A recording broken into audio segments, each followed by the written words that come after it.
Hey kids, you're listening to the internet's wettest podcast about video games, consoles, and pancakes. The SML Podcast. Prepare for the SML Podcast.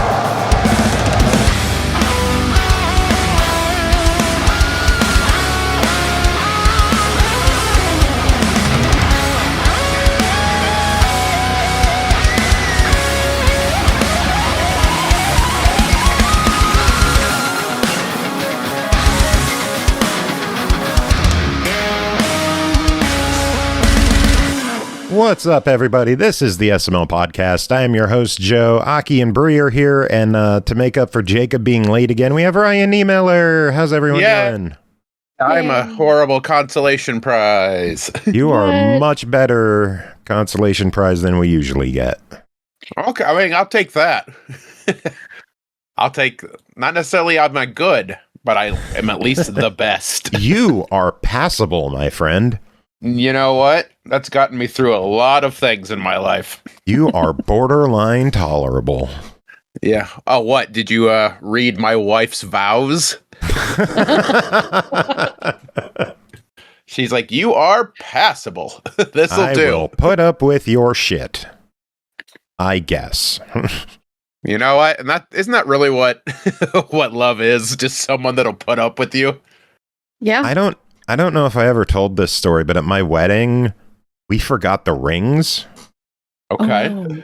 That seems like a vital part. As someone who Yes. doesn't wear rings, I know that. The tables had plastic rings, and we took plastic rings, and when the priest asked, "Do you take this ring?" I said, "It'll do." And everybody laughed. That was the one moment in my life I was funny. Hey, It'll whatever it never takes. happen again. I approve. Even the preacher chuckled at that. He's like, "Oh, God." God. Dealing with one of these people, aren't I? I'm taking time away from the Lord for this. Yeah, Jacob will be here in a little bit. He's got some stuff going on, phone call he's got to take care of, something like that. Probably like phone sex, I think. Shitting. He's shitting. Shitting during phone sex. I mean, everyone's he got has weird their thing. customers. Yeah. He has weird customers. Oh, so he's the one providing the service. No one would pay him for that, Yeah. please. Waiting for Aki to chime in on that. You would be surprised what people are willing to pay for weird shit. Yeah. Oh no, I really wouldn't. I'd be surprised if anyone was willing to pay Jacob for anything. I mean, that's some of the weirdest shit possible, I would think. Yeah. Yeah. But he isn't a whore. He's a slut. He'll do it for free, and we all know it. Yeah, but it's got to make a living. Don't ruin this for him. Just be cool, all right? Nah. As his agent, I get 10%, so I need you to be cool. There we go. I knew Don't blow you up two the were spot working here. together. I know. Son of a bitch. Collusion. Well, there's no other way that they'd be talking about Jacob's ass so often. I know. I mean, just The love signs have letters, been there really. for years now. Literal years. Literal years. You have been coming on this show for quite a while now. Yeah, what, 4 or 5 years? Something like that. What number visit is this? Has anyone kept track? More after I ran out of fingers, I stopped. So it's at least that many. At least 5. Oh, God. Oh, You're what? terrible, Ryan. What? Too real for you? Yes. Oh, I can't count man. that high, so yes. It's too Yeah. real. Has this podcast gone woke? Is that what this is now? Yes, we are all wokey woke. Okay, cool. Because I woke up this morning, so I was woke. Yeah, you are awoke. Close enough. So, what's everyone playing this week? Just the games I reviewed. You haven't driven at all in Forza? You haven't? No? I have not. I just based Gasp. on I know usually that would be a day one for me, but based out of just general annoyance with the video game industry right now, I don't even have the Game Pass that would allow me to do such things. Wow. Yeah, I'm a plebe. I don't even know what the lowest tier is. I think it's surf, or I'm in the surf tier. Game Pass basic bitch tier. Yes, that's what they call me every time I log in. My achievement popping sound just says, bitch! I'm like, that doesn't seem nice. Yeah. I, in between other reviews, have been playing a game called Chroma Zero, and I'll talk about that next week. It's very interesting. Like I said, we'll talk about it next week, but it's invading my dreams. Is it that good, or just that it sticks with you that much? It's a head scratcher. Hmm. They call it a Metroidvania. in that you have to like go back and think about it after you learn new things, and like rethink what you were doing before with the new information. It's really cool. That's pretty awesome. Yeah. I've been playing Going Under. Ooh. I bought that for myself for my birthday. One of the multitude of games that probably put me over my spending limit this month, but it's been fun. I like it. But it's your birthday. You're allowed to do that for your birthday. Exactly. Yeah. And before the month is over, I'm going to spend next month's money too for my birthday. There you go. It's your birthday month. That's how I buy things too. I just tell my wife it's my birthday year. That makes sense. It's my no, birthday. it's still my birthday month. I'm just spending next month's money this month. It's fine. I don't believe in the concept of time, so today's my birthday. Yeah, it's all my birthday. Yes. Merry unbirthday to you. Exactly. I'm actually bummed. I bought myself a little present the other day on Mercari. Some guy had a bunch of racing games that I was interested in. Like 8 games for $100 for 360. Hell yeah. Not bad at all. He never shipped. I never got them. So I have to wait for my refund. Did he communicate that he wasn't going to ship, or no, just zero communication? Just gone? Yeah, it just timed out, because on Mercari you have like 3 business days to ship so that they aren't fucking people around.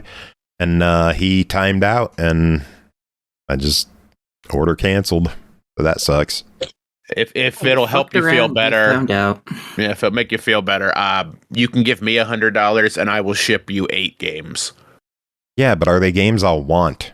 Nope. You're asking too many questions right now. Just they're all going to be the same copy of the same game, and that game's going to be worth like 25 cents. It seems like Solitaire 3D. Yeah, exactly what I was thinking. The Solitaire game that we had took forever to get rid of. It seems like the problem here is not about the games themselves. It's that something wasn't shipped to you. I am trying to be a good friend by shipping something to you. Exactly. That is fair. I don't have $100 though. They didn't give me my refund yet. I'll totally hit you up in a few days about this though.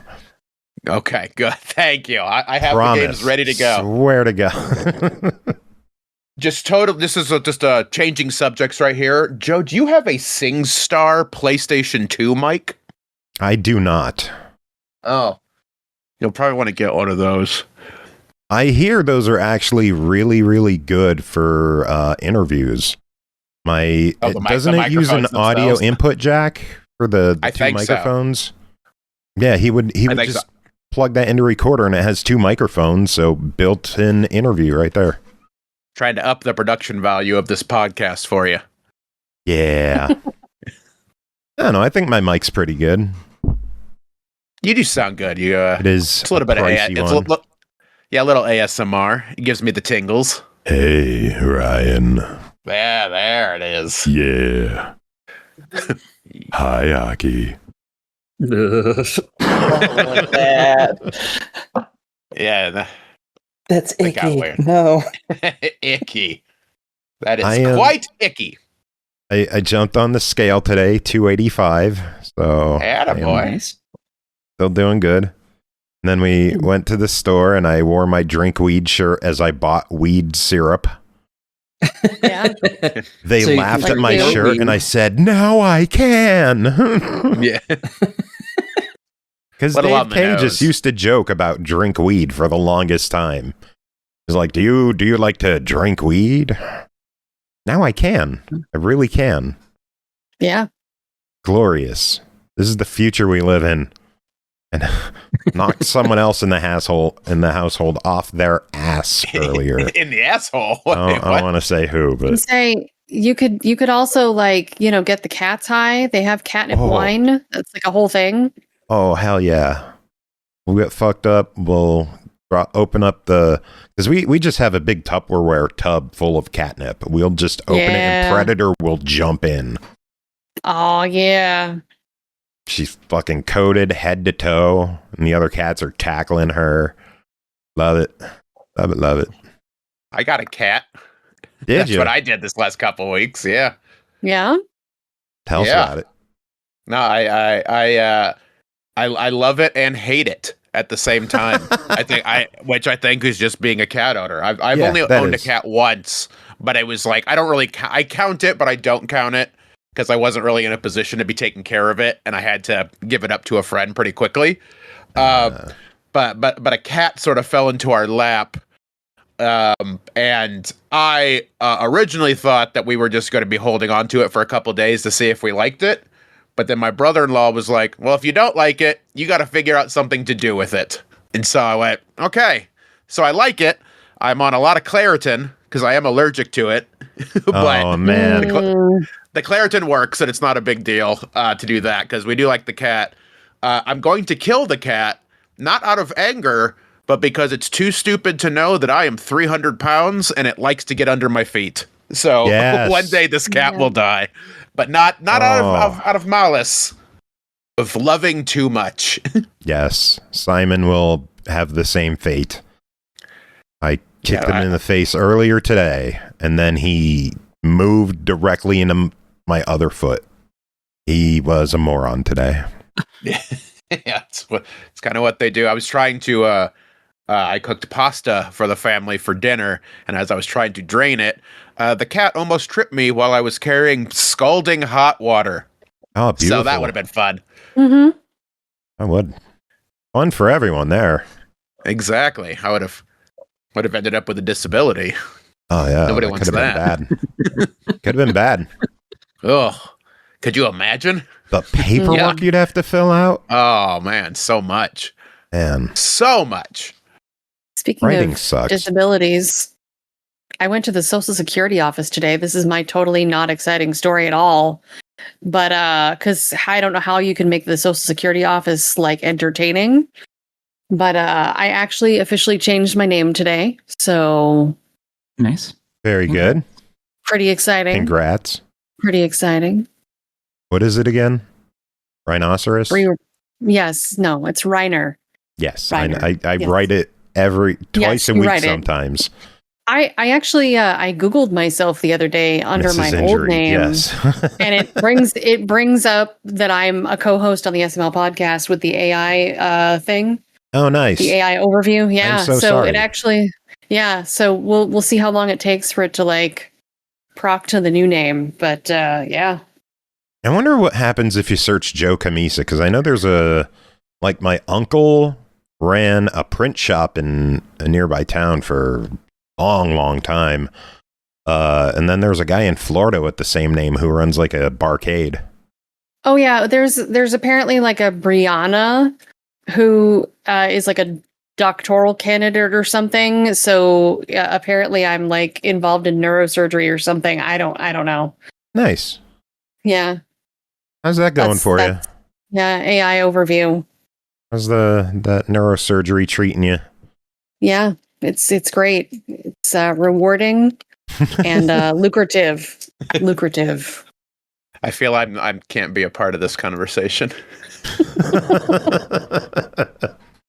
Why, are you a real neurosurgeon?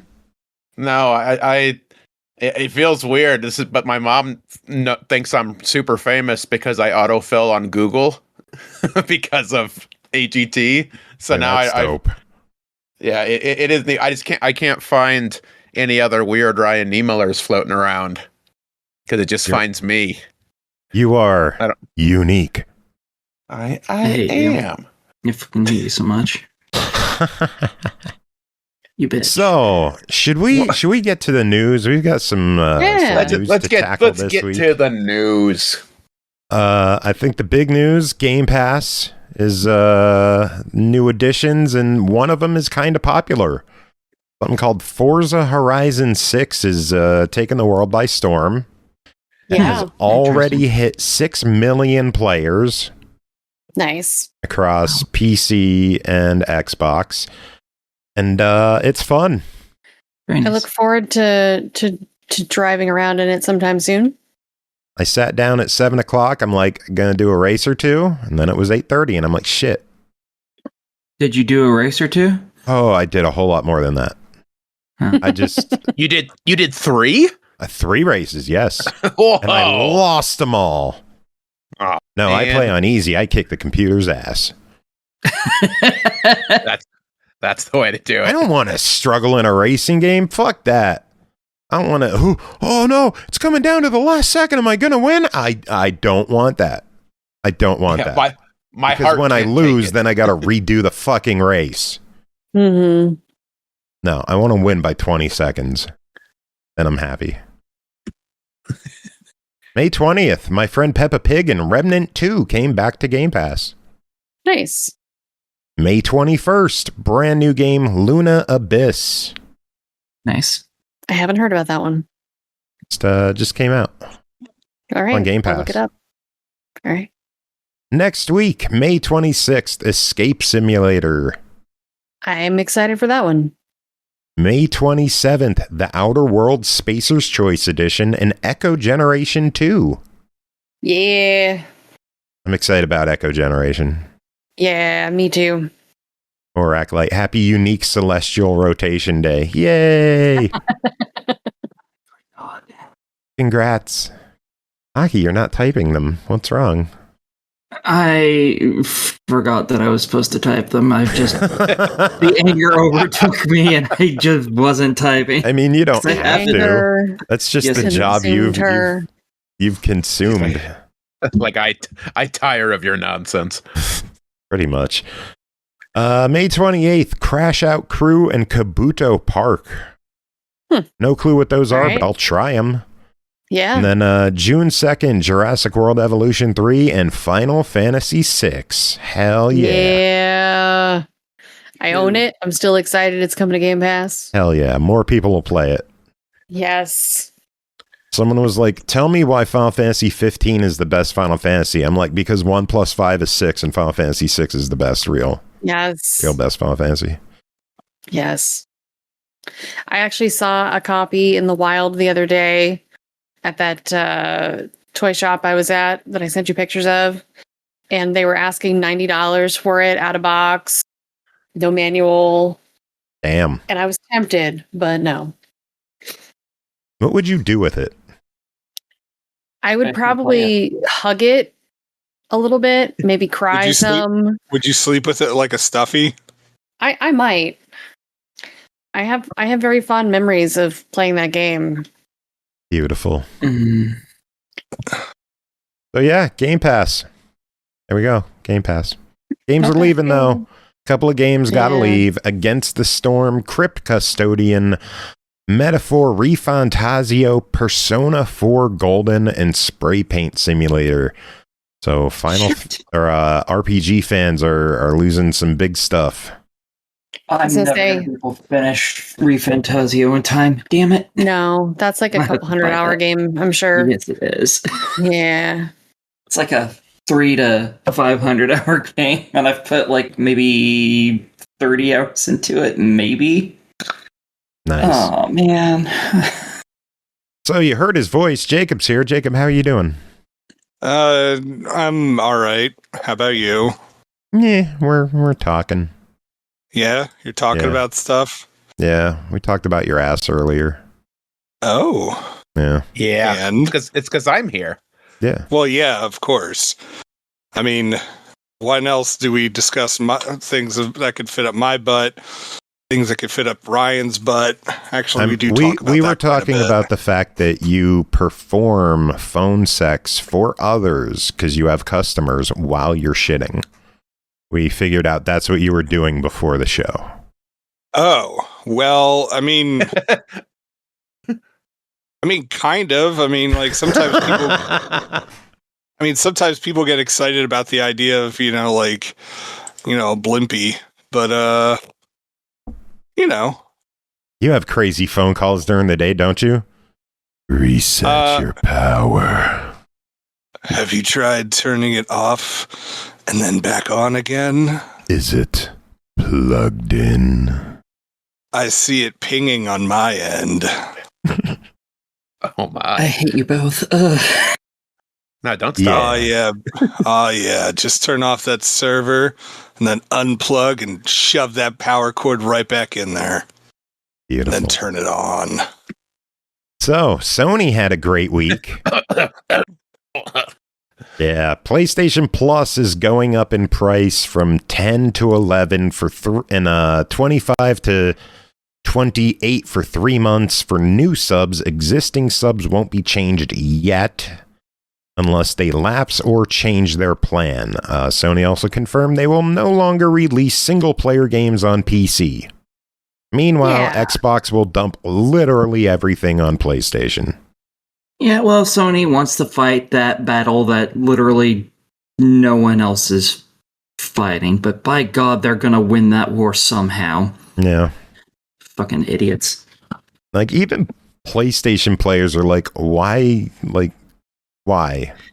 Because they don't want it being able to be played on the next Xbox that's going to be... No, they're in agreement. They're like, why do they have to do this? Like, why? What is... Just fucking stop exclusivity. Share everything to everyone. That'd be great. That's what I've been wanting for forever. Kids on the playground that just won't share their toys. Yeah. Then again, in other Xbox news, they've opened a user voice site where users can leave their suggestions on how to improve the platform. Top 2 suggestions: bring back exclusives and restart backward compatibility. Yeah.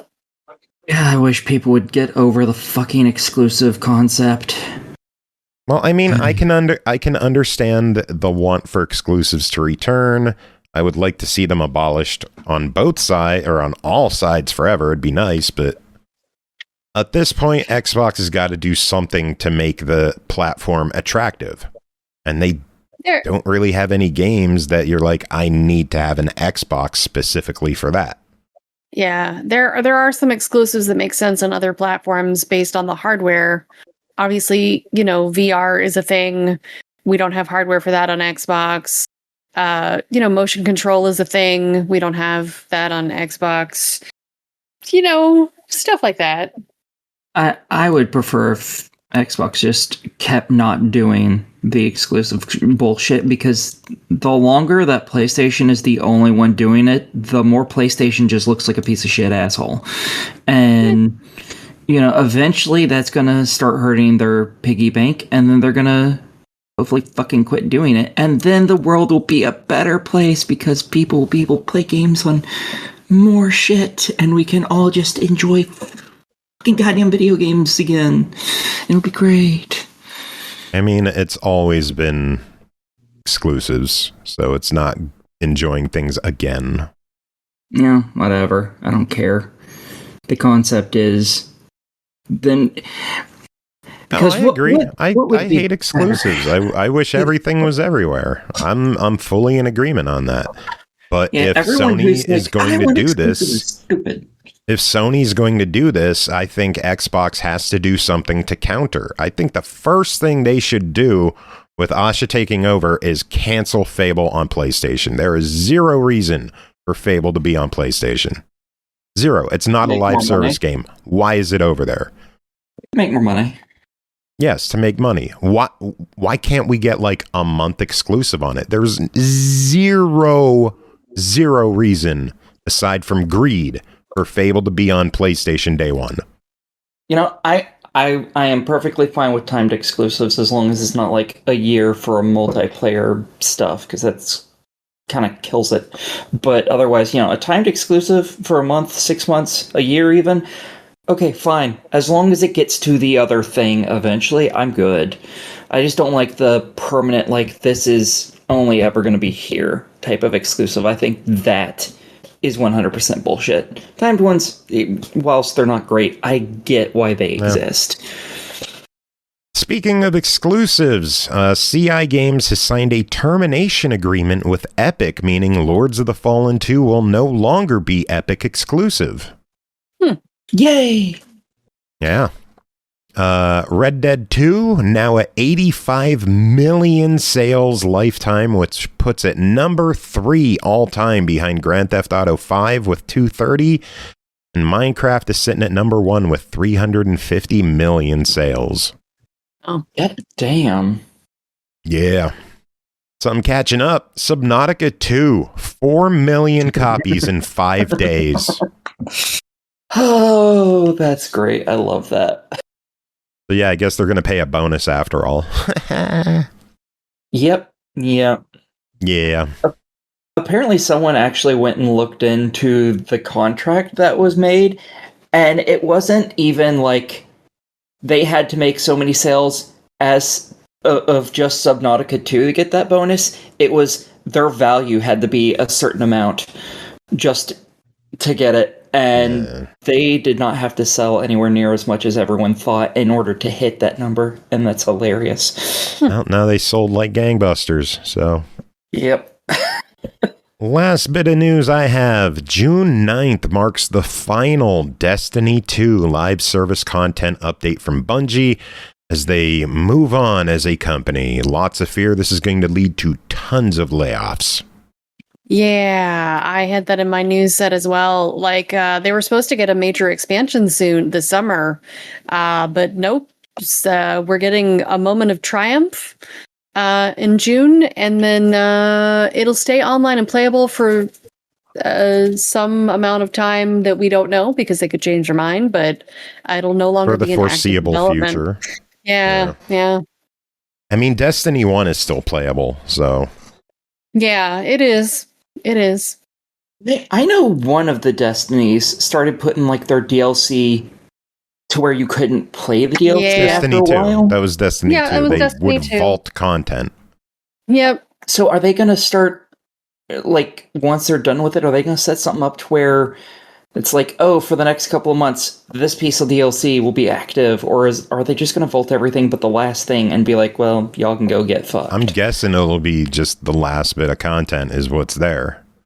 Oh, that sucks ass. Because wasn't all they that haven't stuff said, vaulted but- because of story reasons, like the ongoing live story that they had? I thought it was because of storage reasons, because it was getting too big. I'm sure that's part of it, because the game, because of adding so much story, they just, I don't know. Yeah. Final Fantasy VII could be 170 gig. Give Destiny 10 more. Weirdly, this makes me want to go back to Destiny or Destiny 2 specifically and try and get those last couple achievements. But yeah, if you only have a couple left, you might as well. Fuck. Yeah. Get it just in case. You never know. Yeah. It involves doing raids, and I am terrible at raids. Yeah. And I haven't played in years. So I have a friend who plays that. Maybe he'd help you out. yeah, that would be awesome. He mostly does don't play with versus pogues. stuff. I'm on a Discord server where I can get help, but the last time I tried to do an OG Destiny raid with a group of people, I won't name names, but one of the people that volunteered to help totally rage quit in the middle of it and made me look like an idiot for inviting him. Wow. So that was Someone fun. we know? Yeah. Uh-oh. Someone in the chat? call? No, not someone in the chat right now. Which one Somebody of you on the sons of podcast right now? No, not somebody on the podcast. Okay, Ryan, good. was it thank you? God. I was assuming it was Jacob. Yeah, no, I was legit afraid it was actually me, because I was just I tried to play Destiny 2 years ago, and I was just oh my God, what if I had done that and I just don't remember it? No, it's all good. You blacked out. or just got baked enough. Yeah. Yeah. Oh, Jacob resubscribing. Look at you. You got to refresh it for the sound to play. So, yeah, that's my news. Aki, what do you have? I got fuck all this time. Proud of you. Bri, what do you got? The only other thing left on my list that you didn't already cover is Lego 2K Drive has already been delisted. Servers are going to go down next year, though. So if you're already hearing this, unfortunately, you missed out on buying it if you don't own it. If you do own it, you still have until May 31st of 2027 before the servers you can still get down. a physical copy. Yeah, disc. Well, you can still get a physical Series copy, but X. you can't get a digital copy, yes. Right. But yeah. So Well, there you go. Yeah, never mind. And there is one online achievement for like doing a certain number of races. You don't even have to win them. I think you just have to play like 20 online races. So if you care about completions, that's something to get out of the way. Get it off your Yeah, I should backlog. probably do that. Yep. I like that game. I thought it was fun. I have not played it yet, but it It is on my wasn't backlog. Forza Lego, but Yeah, I know, right? My Oh, kids but like yeah, it. That's all the news I have. Ryan, you got any news? I have no news. You have no news whatsoever. What That's about good news about you? You got any shows coming up? I got all kinds of shows coming up. Oh, fucking tell us Erotic about them. We're shows? asking you for news. Yeah, cripplethreat.com has my calendar. I'm in Hermosa Beach, California on Saturday, the 28th and 29th. I'm in Gig Harbor, Washington, right out of Seattle. June 4th, 6th, and 7th, I'm in Missouri. What else I'm do I so got? sorry. I'm in Temecula, California, the 18th through the 20th of June. Lawrence, Kansas, end of July, early August. Doing Myrtle Beach, doing Albuquerque, Vermont, Batavia, Illinois, all the big cities. You got to hit Wilkes-Barre, PA. I do. You do. So I can You watch gotta a hit there. WWF house show in the 80s. Yes. What, the Kingston Armory? Oh, yeah. Oh, Yeah, shit. so just it's on the website. I'm adding more dates. I'm touring with fellow AGT alum Samuel J. Comroe. We're doing like a duo show, and they've been really fun. I've been seeing some of your clips on Facebook, and they are a riot. But you know, it's. I think we got something here. I think just you need are a very entertaining person. Who me? This old thing? You. This? You sound like Oh. you're letting him down. Like you don't want to fuck him, but you. Oh, let no, him I pay want to for your fuck him. drinks. Like, Yeah, really yeah. bad. There's no chance that he doesn't want to fuck me. That's Yeah, not. He's incapable of with the not curly fucking me at hair. this You have to have the longer, Yeah. curlier hair. That is Ooh. true. I was a much more handsome boy Yeah. when my luscious locks were a flowing. Well, This, Joe, this I mean, short hair like, bullshit. I mean, my hair's long and curly. Are you gonna fuck me? No. Damn it! I'll fuck you, Jacob. We can do a human centipede thing here. You got Aw, to cut your yeah. goddamn hair, you hippie. No way. I've got really nice curls, and no. Like, I only know you as having short hair. So when you visit and you have long hair, I'm like, who the fuck are you? Who do you think you are? Who the hell do you think you are? How dare you? Jacob, what news do you have? I'm getting a Oh, God. haircut. No, I'm not getting a haircut. Gosh, I don't know what's already been discussed. You've been here. No, yeah, but I missed like the first 17 minutes. So, We didn't talk I don't- news in the first 17 minutes. oh, well, I don't know. Let's see. I got something. Where the fuck is it? It's movie watch. Hey. There. Boom. All right. So the producers of the Sonic movies are going to be bringing Broken Sword to the big screen. Interesting. Okay. We got 2 Resident Evil posters for the movie that's coming out in September, Nice. which, I mean, they look sufficiently scary and good. So hooray.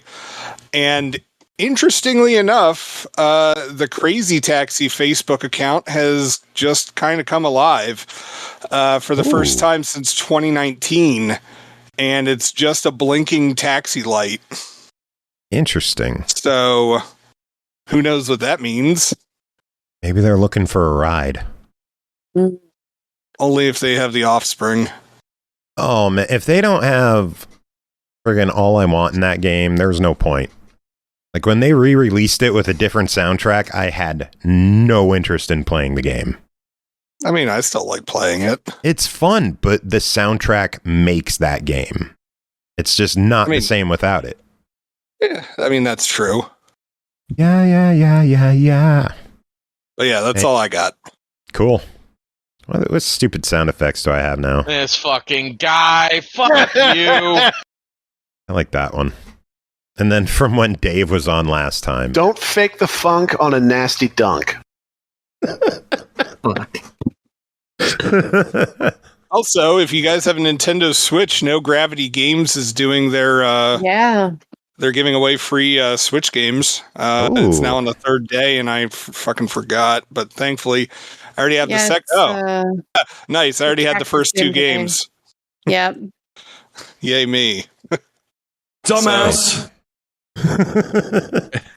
So I get it for free. Yay! Yay! All right. I guess that's all for new. Anything else anyone want to talk about, or are we diving into review time? Because I'm about to eat that ass. Let's do this. Very good, Aki. Very good. There's 3 new ones. I like that one. So reviews? Sure. Yeah.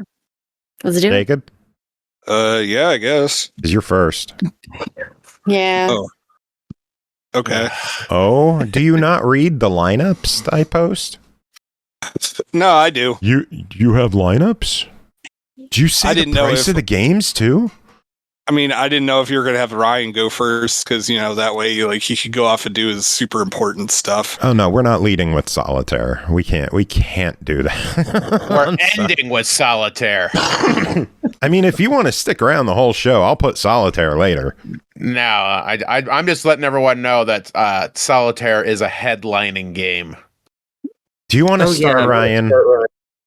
I will. It seems like Jacob doesn't want to start, and I'm not a candy ass like he is, so I will go if he doesn't want to. Let's do this. Wow!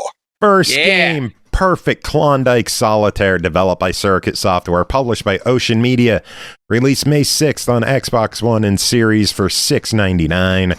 Prepare to test your strategic solitaire abilities, embark on daily quests, and return for fresh challenges every day. Tailor your gaming experience with customizable themes and backgrounds. Perfect Klondike Solitaire guarantees endless hours of entertainment, making it ideal for quick breaks and extended gameplay sessions. Ryan, how much time did you pour into this one? I don't know, 10 hours? Maybe a little less than that. And I'm almost done. Very good. So, yeah, so a lot of these solitaire games I enjoy. That's why I get to do the solitaire games. However, a lot of them are time vampires that to be able to actually finish take hundreds of hours. This one does not, and I'm pleasantly surprised. Like I had sent you a message this week, Joe, about how the second game we talked to is very much like all the other games Ocean Media has released in this genre. This one is actually different. And that made it I don't know if I was just so beaten down by all the other ones, but it made this one legitimately fun. So it's the adventure mode is only 60 levels. Normally, most of these games are 200.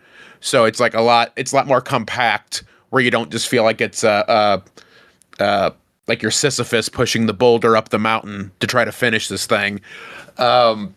And then it has, I think it was 6 or 7 different styles of Klondike Solitaire. Klondike Solitaire is, if you ever had a computer with Windows 95 on, that is what's on there. That is the version of Klondike Solitaire. It's got leaderboards. I think they're just local leaderboards, but still, that's something. Daily challenges, which I feel was Ocean Media just really going for it from what they normally do. The achievements are very very doable, very accessible. Like I said, it's fun to play Solitaire regardless, but I don't need to put 200 more hours into this to get it done. I will have it done after midnight tonight when I can get one more challenge. Nice. And yeah, I enjoy it. It's like I said, it's nothing wild. You know, they didn't do anything crazy with this, but compared to like Ocean Media was getting a little cash grabby to me with how all the games were basically just reskins. It was nice to see one that like, oh, this is a different template. There's more going on to this. Very good. I wish I could say more, but it's Solitaire. It's Solitaire. It is. Does it involve cards? There's a lot of cards. What kind of twist does it have? I say the twist at the end will blow your mind. That's all I'm saying. You'll never see it coming. Yeah, it was totally the butler. It doesn't have a whole lot of, I will say, for anyone that cares about this, there's only 4 different card types and 4 different card backs you can choose from. That's it. The music's dope. Ocean Media, I think it's probably just music that's available through some service, but it's very calm, chill music, which is nice when I'm playing as my cat is attacking me. Very nice. Well, $7 on this one. What do you think? I think it's worth $7. Absolutely, it's a buy it for me if you like Solitaire. Again, that is with all these type of games. I think that is the an unspoken but needs to be said prerequisite. If you don't like Solitaire, you're wasting $7. But if you like Solitaire, this is a good one. Very good. If you are on the fence, Ocean Media was nice enough to hook us up with an extra copy of the game, and we are doing a giveaway for that right now. I just started it. Type enter if you are in our Twitch chat, and you could enter for a shot to win a copy of Perfect Klondike Solitaire. First. And then later on in the show, we'll have a giveaway for our second game here. Dual Match Solitaire L'Amour, developed by Suricate Software, published by Ocean Media, released May 6th, Xbox One, Series $6.99. Love is in the air, and so is Solitaire. Enter the enchanting world of Dual Match as you fall head over heels for this charming new Solitaire adventure. Discover and rebuild 5 gorgeous scenes as you follow each passionate couple across the land. Ryan, what's going on here? This is the one that's a little bit, and by a little bit, I mean identical to their past ones. It's the same type of challenge. So it's has 400 total levels. It does the fake credits after you finish 200, where you think you're done, but here's more. You don't need to do that to get all the achievements if that's the type of thing you care about. But it's the type of Solitaire where you're going up and down. I always forget what the name of it is, but where you go up and down based on the number. So if you draw Rounding? an 8 out of yeah. We don't have pennies, so we have to learn to round again.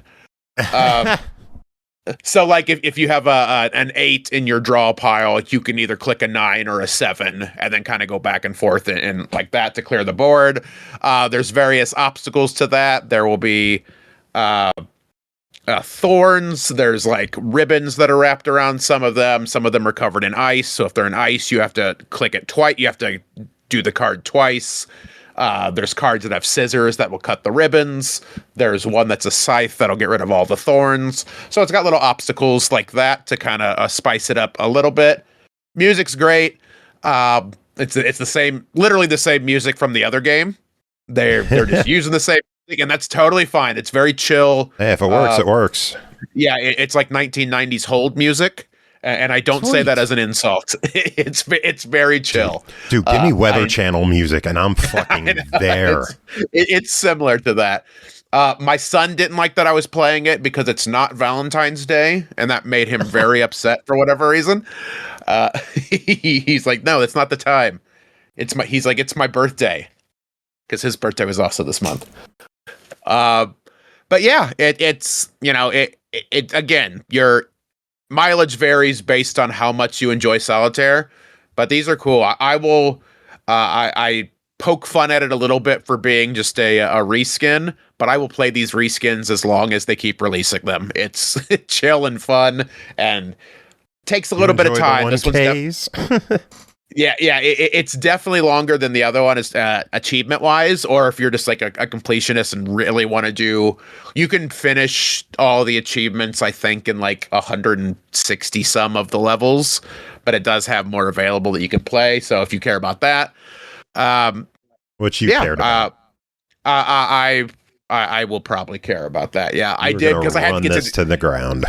Yeah, I did have to finish the other game, so I did stop when I completed the achievements, but I will probably go back and finish them because I am a degenerate. And you are, I say this in the kindest way, a whore for Solitaire. It's very true. It started as a bit when Carnage gave me that 1,000-hour one, but legitimately, I love a good Solitaire game. I got to be high on the true achievements leaderboards for Solitaire. Solitaire. Yeah, true. For Solitaire specifically. Ryan absolutely loves Solitaire. One time I saw him play Klondike off of a hooker's chest. It's true. It was my hour. I'll do what I want. Yeah, I mean, after all, you had 55 minutes left. What else are you going to do? Exactly. Aces on the titties. Yeah, that already included the crying, too. Jeez. Oh, that was too far. Okay, so everything that Jacob just said, totally above board. Absolutely. I mentioned that I cry max, and now you're going to get upset with me. All right. Nah, I'll let it slide. I mean, nobody wants to see it. Nobody wants to see you get dehydrated like that, Ryan. You know, we're just looking out for you. I appreciate that. That's why I keep coming back to this podcast. You're all very sweet. This is the l'amour of the Solitaire. Is us talk? Never mind. $7 Jewel Match Solitaire. What do you think? Yeah. Again, you have to like Solitaire, but I like Solitaire, so I would have spent $7 on this. Between the two, give us your thoughts. What do you think? Which is the better one? Which has more longevity? Give us your thoughts. The better one, especially with longevity in mind, is Klondike. Because, you know, it has a quick play. So if you just want to play games of Solitaire, it's a little easier to do that. The other one does have some like bonus games that you can do, but it's a little clunky. I don't feel the urge to go back and play that one as much as I do the Klondike one. Like, I'm excited to finish the achievements, if that tells you anything. And then the other one, I enjoyed it, but I'm not itching to boot it back up again right now. Yeah. You'll wait for the next version. Exactly. Beat that one. I'm sure there'll be we'll get to October, and I'm sure they'll have the St. Patrick's Day version will come out then. There'll always be a little behind on that, and that'll or they'll be early. Flag Day. Exactly. Oh, I think I'm surprised they haven't done a Flag Day one yet. Flag Day Solitaire. Maybe there's going to be Arbor Day Solitaire. Ooh. Is there like a Halloween spooky one? Because I'd be down for that. There might be one. I want to say there already was one. Yeah, I'd have to double check. I say this as someone who enjoyed them. I've played so many of them; they kind of blend into my brain a little bit. Sure. There are a shocking number of Solitaire games available on Xbox. I'll say that. So it's hard to stick out and get Ryan's attention. So when he suggests getting one, you better get it. You should listen. He knows what he's talking about. So, a man of class. Indeed. Ryan, that is it for you. We will let you get going. I want to thank you, as always, for coming on, spending an hour with us, and getting stupid with us. Absolutely. I appreciate y'all. Cripple Threat 8 on all my social media if anyone wants to follow me. And cripplethreat.com has the calendar of dates. We're adding a bunch more all the time. So it's been a fun little tour, and they're great shows. Yeah, I was going to say to tell people where they could keep up to date with you and what you're doing, but now I'm not going to ask you because you just went on that little tangent. I've done this show enough where I know the deal. I know what's happening. You know. I know what we're doing here. So what's next? I leave. No, there's something before that. Jacob, spread them. I mean, how much more? More. I'm going to use both feet this time. Oh, God. Jesus Christ. That again, that's too far. You better right. That's when it gets good. No, because I know you haven't clipped your toenails in a while and you never use condoms. So, oh boy, I get athlete's foot up my beehole again. Yeah, again. Well, I'm going to go. Let's talk about Bluey. I'm going to spend a little quality time with my 3-year-old son now. other people get Astroglide. I get Tough Actin' Tenactin. Boom. Bye, friends. Take care, Ryan. See you, dude. Do we move Bluey? Yes, we move Bluey. Okay. We have to. Okay, yeah. Next up, we have a 2-pack to talk about. MYST and RIVEN. RIVEN just debuted on Xbox and PS5. MYST finally launched on PS5 after being on Xbox for a couple of years now. To get to RIVEN, we got to talk about MYST first, right? Yeah. Yeah, I mean, so let's... It's kind of like the beginning story of it all. Yeah, so let's start with MYST, developed and published by Cyan Worlds, released August 2021 on Xbox and May 19th, PS5 for $34.99. MYST invites players to a starkly beautiful island, eerily tinged with mystery and shrouded in intrigue. Players journey to MYST Island and other stunning long-dormant locations called Ages and begin to unravel the mystery they have been thrust into. As players learn what happened on the island, they'll find they're playing a key role in an epic story whose ending has not yet been written. Jacob, you played this. Bri, I know you played this as well. Yeah. Jacob, start us off. What's going on in MYST? Oh, people have been trying to figure that the fuck out since 1993.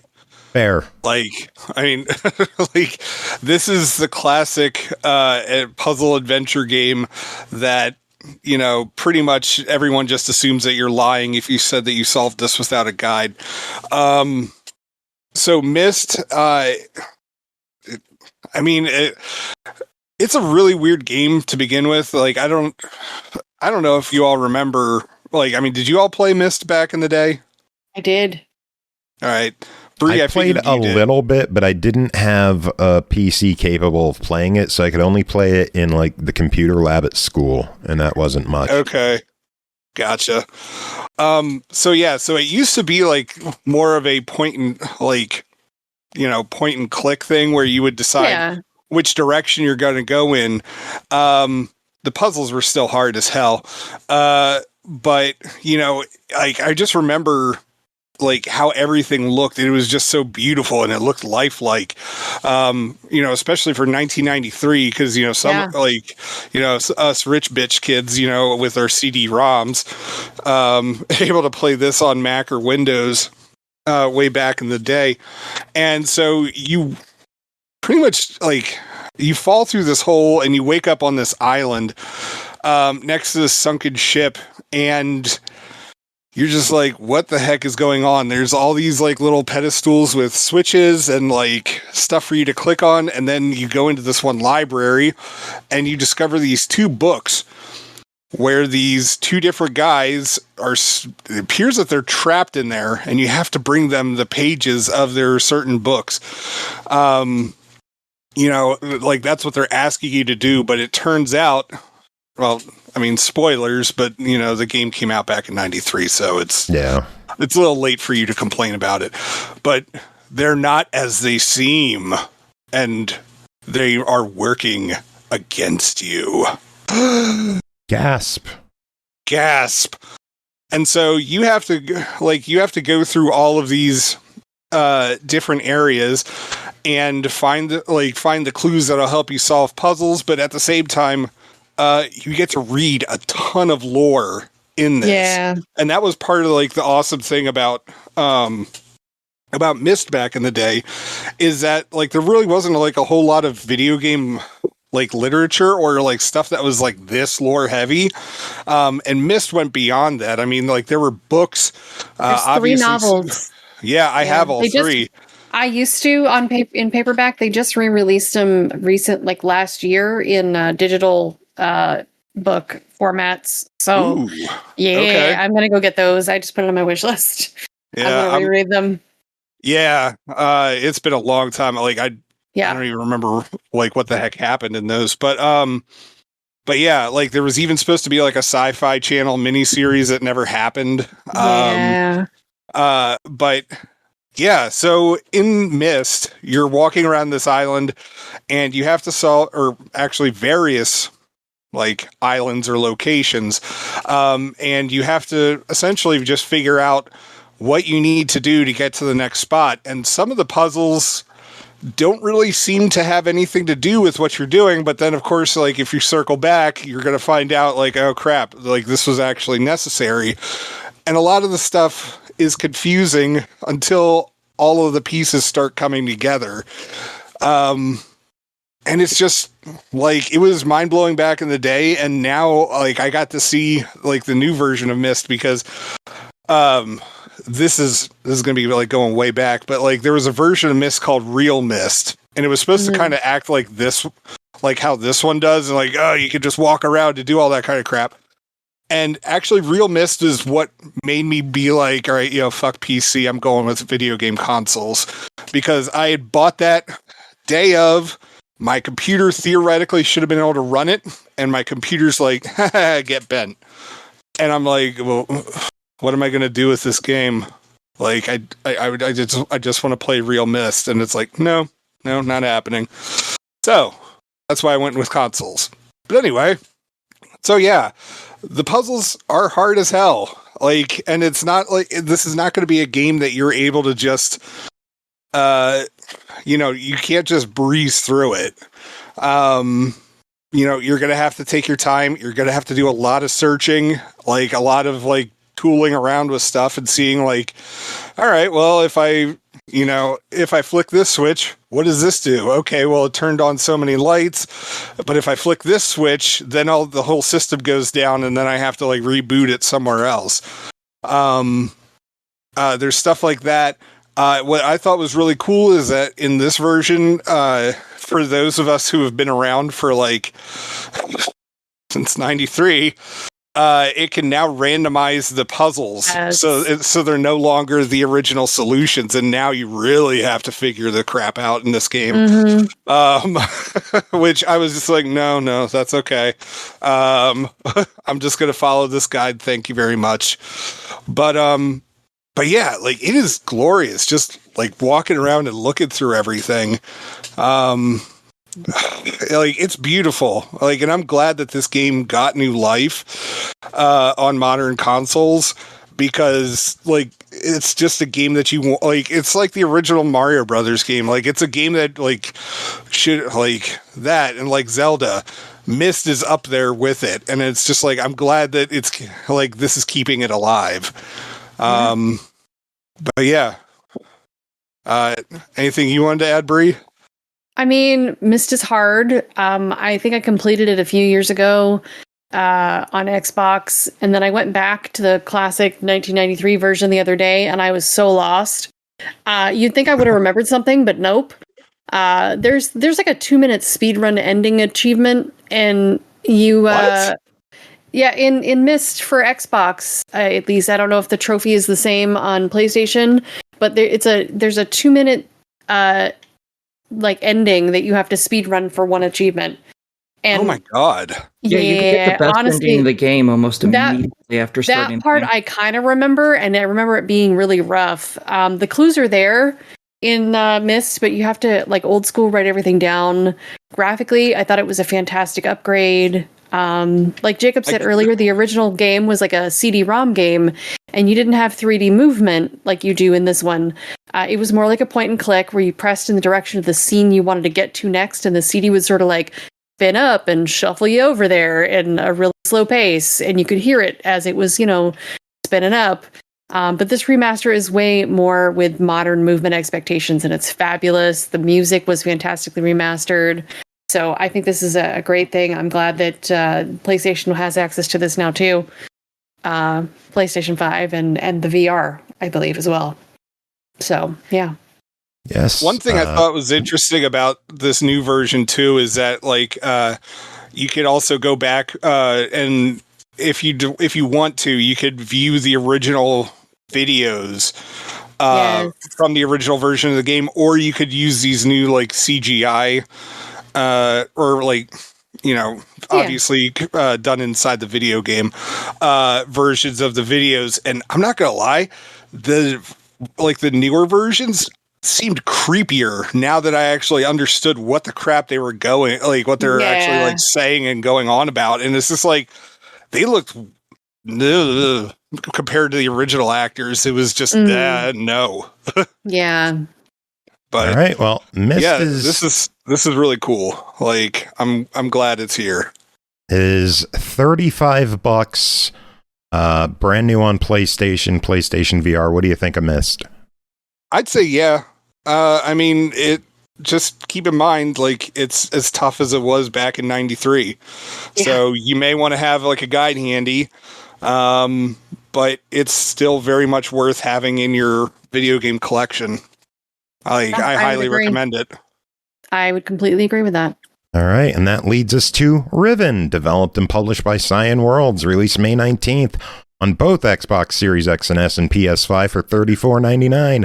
Uncover a story of intrigue, betrayal, and a civilization teetering on the brink of collapse as you solve intricate puzzles to unlock the secrets of Riven.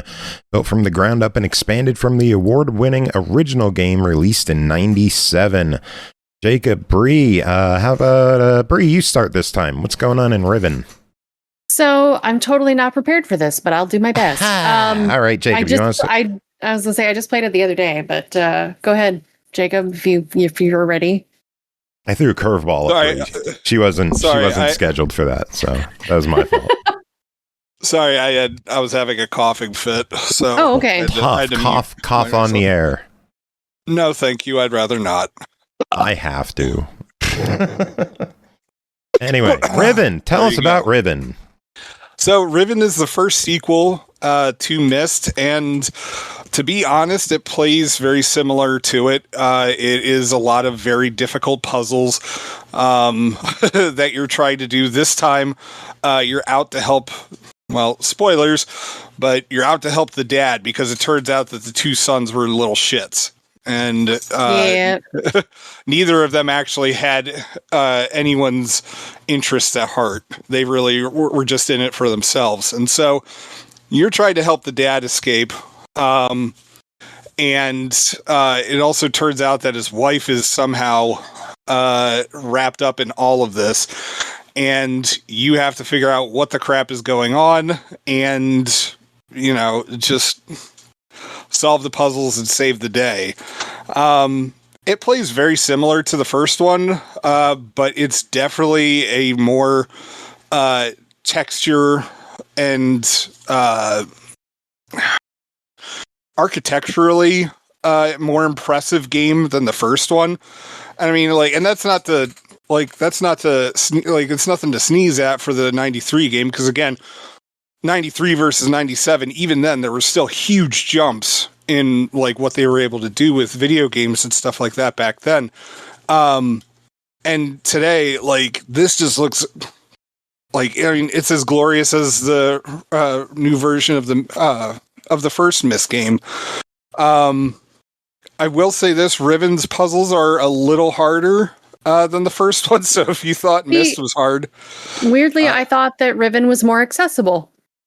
Huh. Fight. I mean, fight. Bri's correct. I mean, both Aki, of them were do stuff at your own pace, but I thought that the puzzles were a bit more, I thought there was a bit more to them than the first game. But I mean, I also haven't spent as much time banging my head against the wall over Riven as I have MYST in my life. So yeah, that's fair. That's fair. I just feel like I got into Riven the other night on stream after looking at MYST and looking I don't even want to say that because that's probably inappropriate. Anyway, I felt like an idiot And I was like, come on, I've actually completed this game. Like, why can't I figure this out? And it was because I was missing a note at the very beginning that gives you the first step of the clues. And I was like, oh, right, duh, after the fact. But I got to Riven and I was like, okay. As soon as I found like the trick to the door, I was like, all right, now we're cooking. And so like it was just a matter of time. And I had to actually like pull out a pen and paper and start taking some notes and doing some drawings and things like that. And I don't know, I felt like I got the ball rolling a lot faster, getting through the different ages or whatever you want to call the area. Well, I guess they were they're called ages. They were just islands in Riven because it was like I don't know. But yeah, normally they're called ages in MYST, but yeah. But yeah, like, I mean, it just looks... Like, it looks fantastic. The water is gorgeous. There's a lot of water because of the islands. The water was gorgeous. Like, it's just... I don't know. Like, I mean, for somebody like me, like, this is just fantastic to walk around in. Like, so often, especially with older video games, like, it would always bug me that, like, you couldn't fully appreciate, like, the environments that you're walking around in. And this version of MYST and Riven, like, they really let you explore.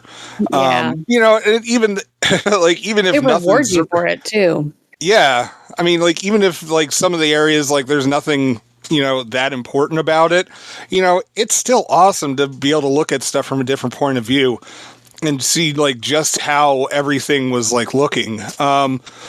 I remember one of them was actually, with the new one, I didn't realize that I was able to get onto the roof of this one building. Like, back in the day, like, apparently this was part of the solution, but nowadays it's like I was actually able to see properly how everything was constructed.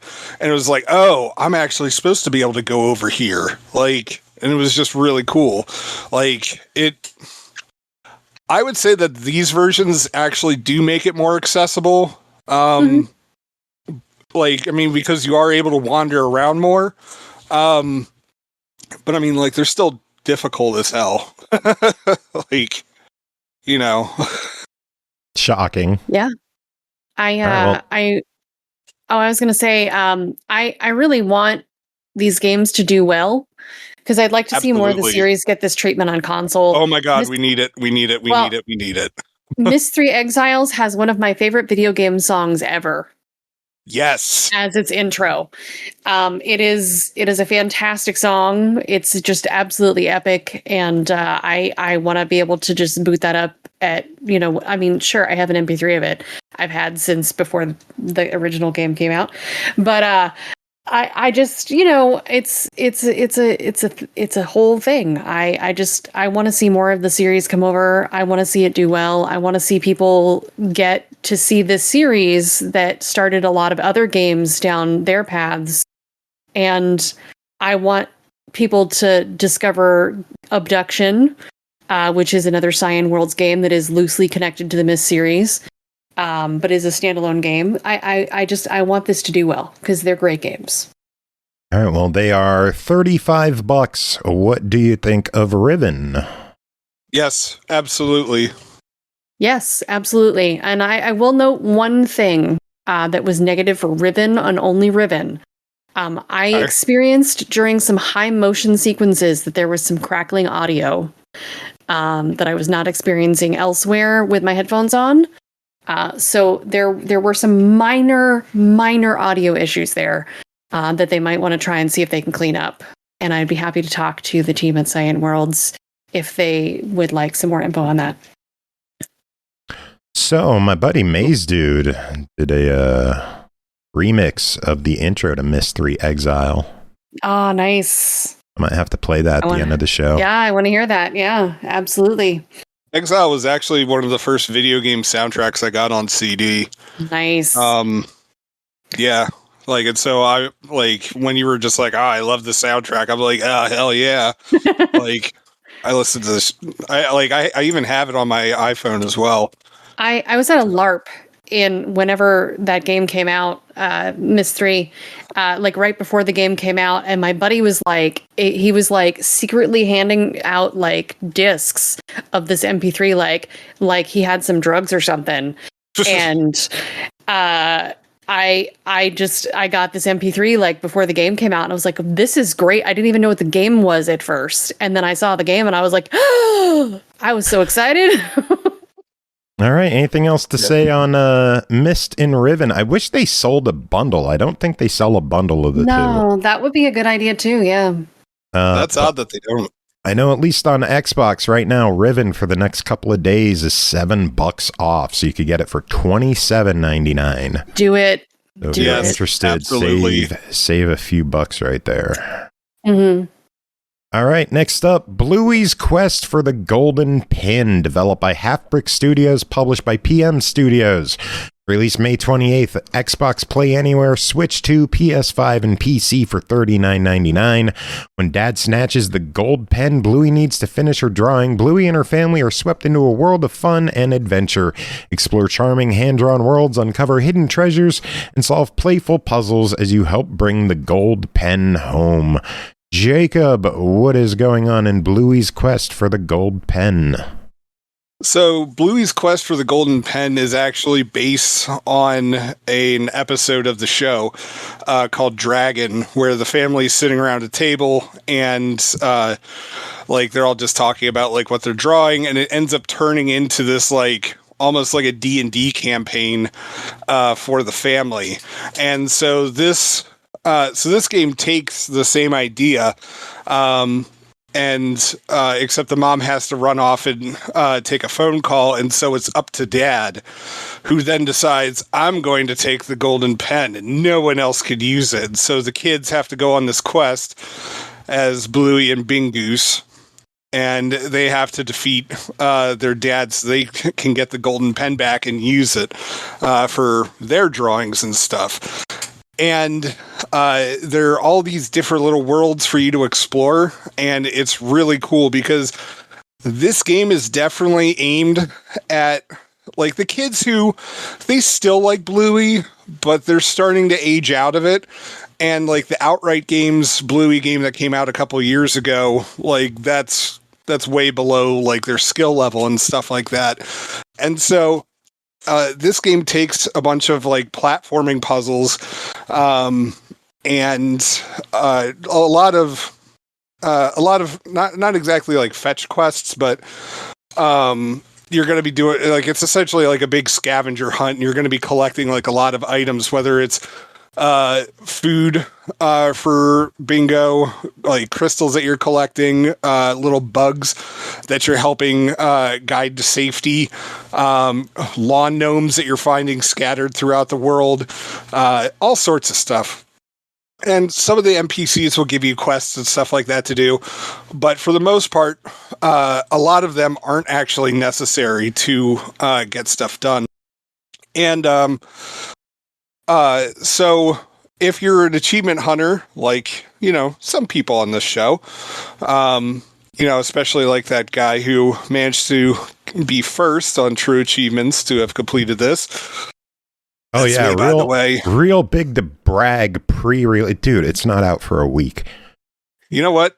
The only competition you had was second place, me. No, I had other competition. There was like one other guy who started it before me. Okay, there were like 4 people who were on there, but anyway, it's not out yet. So the game, whatever. All right, whatever. I'm still first. You're just upset that you're just second. Anyway, so you don't have to do all these quests, but to move on to the next world, you have to satisfy the needs of whatever the boss character is, and it's something that the dad's created. Like it might be a bin chicken, it might be it might actually be like a trash can, all sorts of stuff, and like you have to get a certain amount of food items so then Bingoose can lay eggs that will when they hatch, it hatches like whatever the thing is that, you know, that boss desires. And then you move on to the next portion. It's a really chill game. Like not once was I ever like, you know, like I never got frustrated with the game, which I enjoyed. Like it was just like, okay, this is what I have to do. you know, and it was like, it definitely, any puzzles that I was having an issue with, like, it was a skill issue, and it's just like, it was one of those things you just have to practice it over and over again until you get it right. But the gameplay's simple.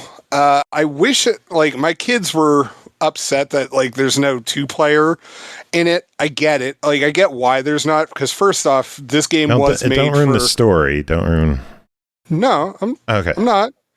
Right. No, I'm just saying, like, there is no co-op in here, but also keep in mind that this was originally like an iPhone and Android game that they brought to consoles. And so, but honestly, for a phone game, like, like, I was plenty impressed with this. But yeah, so there's no co-op, but like, the gameplay is very much like pick up and play, and anybody can play this game. Like, a 3-year-old can play this. A 30-year-old can play this. Your grandma can play it, provided that she's alive and has her wits about her. So, you know, like, the whole entire family can take turns on this game. And, you know, mom and dad could also play this after the kids go to bed. But yeah, like, it's a lot of fun. It's a really chill game. I love that they went for, you know, the aesthetic that we saw in the episode Dragon. Like, so if you're a fan of Bluey, this is a definite pickup. And I have if a you're gripe not with it. Okay. And it's going to be one that you won't like. I think the achievement list is horrible. I wish they would have had a lot more fun with the achievements in this game, aside from beat level. Like, it's not even complete to 100% the level. It's just beat it. Doing bare minimum requirements in this game, you could beat it in 2 hours. Yeah, but I mean, that's because it's for kids. Yeah, I was gonna say, man, like, and kids love achievements, so they should have more than 11 in this game. I don't know. I mean, I get where you're coming from on it. I know my own kids and, like, how they've been playing this, and it's just, you know, they're not going to beat it in 2.5 hours. Like, I know. I'm not saying everyone will. I'm just saying that given the short potential time of the game, I wish they would have put more in the game to encourage playing everything instead of getting a 1K and moving on, which I fear some people will do. I mean, all right. I mean, that is fair. Like, I have been returning to this game. This is a great game. I want people to explore this game to its fullest, but the game doesn't really give much reason to. No, but at the same time, like, it also makes it more accessible to ensure that the kids are going or are able to get to the next area. Like, if you definitely 100% each land, like, you will have way more than enough food for Bingoose to be able to get to the next area. And so it's just, I don't mind that. It still allows kids to get from point A to point B without having to 100% everything, because you're talking about game mechanics. I'm talking specifically achievements being rewarded in the game. Like, I'm not talking about game mechanics and the length of the game and all. I'm talking specifically the boring achievement list that says complete level 1, complete level 2, complete level 3, complete the game. That's boring. That is boring as a gamer to just have that as an achievement list. Like, give me something to collect so many things in one stage. Do a 180 on a bike. Throw something from a certain distance and hit somebody. There's so many things you could have done in this game to have fun with it and encourage playing outside the box or playing it more thoroughly than just a boring achievement list. And when that's your only gripe in a game, that's a good thing. Yeah, I can agree with that. That doesn't change a verdict at all. I'm just saying that's my one gripe with the game is the achievement list is boring. Yeah. Especially for a Bluey game. They should have had fun. Should have had a bunch of fun things to do in this game. I mean, maybe they had to clear it by somebody at Ludo. Maybe. So, I don't know. $40 on this one. What do you think? If you've got kids, then yeah, this is a definite pickup. If you don't, you're gonna blow through this game real quick, and so you might want to wait for a sale on that. But it's a solid game. Like, I really enjoyed it. My kids are enjoying it. It's good for the whole family. So If I remembered a second gripe. I wish you could run. Yeah, but you got enough fast travel spots all over the place that I didn't think it was that big of an issue. I was so slow. You're so slow. I know I am. Next game to talk about, Table Flip Simulator, developed by YummyYummyTummy, published by PM Studios, released May 21st, Series X and S, Switch, PS5, PC, $14.99. This physics-based puzzler turns everyday frustration into cathartic destruction as you throw, smash, and flip tables through levels inspired by modern life. Your adventure begins with a bad day at work when your boss demands you work overtime on your birthday and escalates into a heroic journey to become the president of the most powerful nation on Earth, Antarctica. Bri, what is Table Flip Simulator? It's kind of what it sounds like and kind of not. Outside of a mini game inside of a mental health simulation horror game, that's a mouthful, called Nevermind, there has not been a good way to digitally flip tables that I'm aware of, at least on Xbox until now. So Table Flip Simulator is a way to let off some steam, smash things, throw things, destroy things, and of course flip tables. It's a physics puzzler in the vein of things like Just Die Already, with a mission list like Kill It With Fire, and the destruction of games like Cat Lateral Damage and the sandbox vibe of like Rain on Your Parade. It's got some decent mix of stuff in there. Influences. Yeah, I don't know if they're influences, but some things I can point to. You'll need to move things around, throw things around, and generally cause chaos to get jobs done, all while standing behind a table and throwing things. So when you start a new save, you get to make a character. I found several faces, skin color, hairstyles, colors, and outfits to choose from. Purple hair was an option, so obviously I went with that. And you can unlock more customization items later in the game. The story is about a disgruntled person on their birthday. They've had enough with the bullshit at work, at home with a nuisance neighbor, with the hungry cat in the apartment, with the movie. I think actually they had at least half as many cats as you, Joe. Oh boy. They're upset with the movie theater not turning out the lights for the movie, and then they get a job at a shitty supermarket, a coffee shop, and more places as the story progresses. Basically, we get fed up with all of it and just start throwing things for distance until we reach a point in the objectives where you can flip the table to the tune of Beethoven's Ode to Joy. Dun dun dun dun dun dun dun dun dun. It's great. So your character goes through. Oh, love it. Job after job, just not having it. And the story is a lot of fun. The controls are pretty simple. You press right trigger to pick up and throw things, left and right trigger to flip tables. You also have the ability to check a list of objectives on X. And the fist on your throwing arm is on fire when you start, so you throw hot. If you want to chill that down a little, you can hit left trigger to have a more gentle throw, so not to break things. You'll need to vary that to get different objectives in the different levels. You can also zoom in and out with the D-pad to get your aim better. You can press B to gently let things go so you can use them again later. This is important for certain levels. There's an overworld map you can travel to and replay different levels on. There's even a fast travel to help you get around faster with different like bus stops. It's got a lot of levels.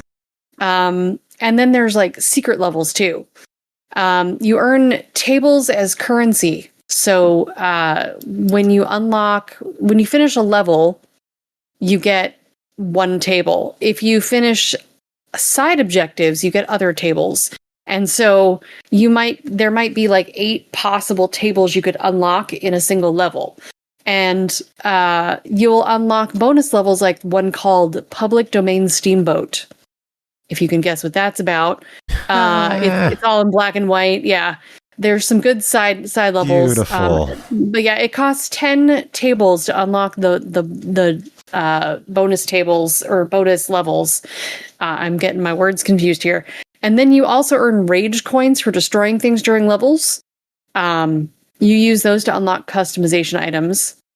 Every time you destroy something, it basically has a dollar value to it. When you get to the end of the level, it tallies your destruction like a bill for all the damage you did at your job or wherever you are, and it gives you rage points. Each level has a different set of objectives. So there's secret ones, like I was mentioning, you can discover as you play. Bonus objectives you unlock playing it again. You might need to hit hidden objectives like a photo hidden behind a locker or a certain number of cameras that you destroy. For main objectives, there are things to do that aren't just destruction. You might need to serve coffee by mixing ingredients in a blender, or get wood by throwing saws at trees and then make planks and then eventually a cabin to camp in. And then there's boss fights, like your professor at Frown College. In those, you'll have to balance throwing objects at enemies and blocking attacks with the left bumper. Boss fights are actually pretty fun. It was a little confusing at first.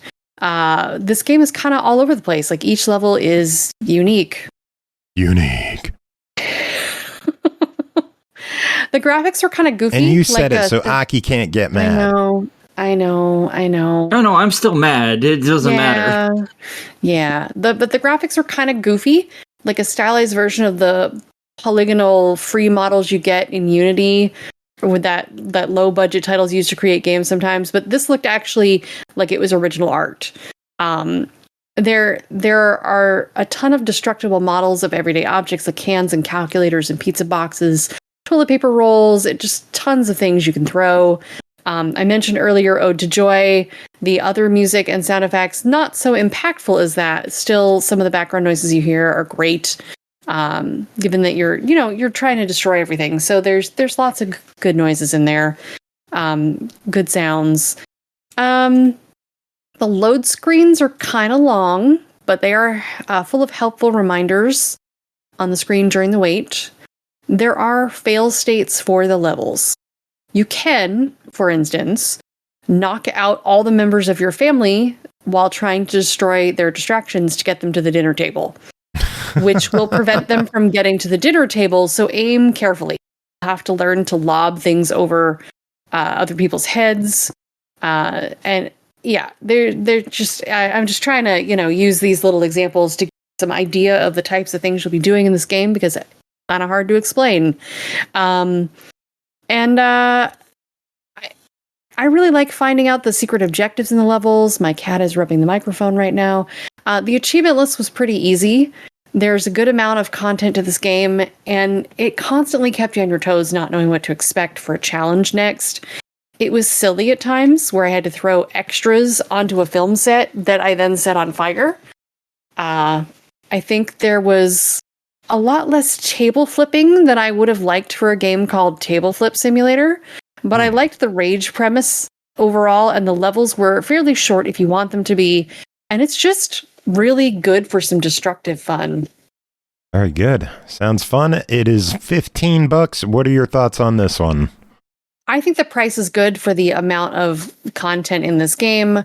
I think it was really fun, and I'm going to give it a try it, though, partly based on one especially irritating level called the 2411 Warehouse, where zombies moved too much, and the platform movement made no sense to me, and I could not survive the apocalypse. You have to last for 5 minutes, and I tried and could not. So aside from that one fucking level, delightfully stress-relieving game. That level in particular made me rage, but I will go back and beat it, damn it. And I will complete this game because it was super fun. Just that one level. Overall, I'm so sounds like jealous of you. 2 solid games from PM Studios. Yeah, I would say so. So I'm gonna give it a good try it. Sounds good. All right, next up, Warhammer 40K Speed Freaks, developed by Caged Element, published by Wired Productions, released May 21st, Xbox Play Anywhere and PS5 for $19.99. More speed, more Taka. Join the speed and tear through the war-torn tracks, racing solo against bots or with other people online.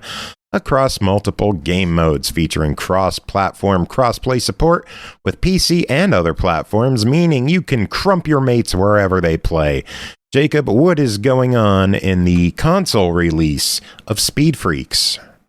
So this Warhammer title was really unexpected for me, because when I think Warhammer, usually I think of like a lot of like pew pew pew games, or maybe even like a tactical RPG kind of thing.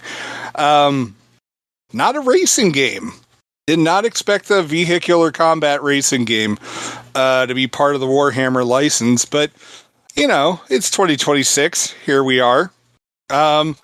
And so you are playing as pretty much it's just orcs.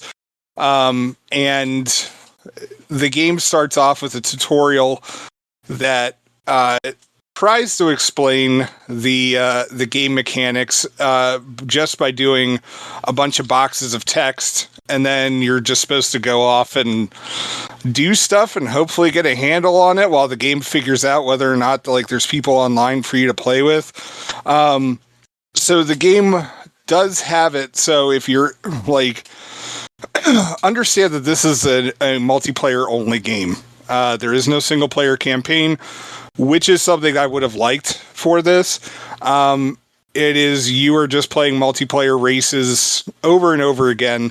And if the game can't find people, it's okay, because it'll just fill everything in with bots. And the bots, like, for the tutorial, they're dumbed down, but once you get out of the tutorial, you know, you better have your wits about you with this. There's a bunch of different vehicles that you can get, and of course, they've all got different weapons. So, like, usually there's some sort of like a distraction thing or like a defensive one. Like, there'll be like a long range weapon, and then there'll be some sort of like a gun weapon that you could use too. I know some people compared it to Borderlands 2 in terms of vehicular combat. I don't really see that in it, other than it's just you're riding around a lot of areas of desert with like somebody shooting guns off in the back.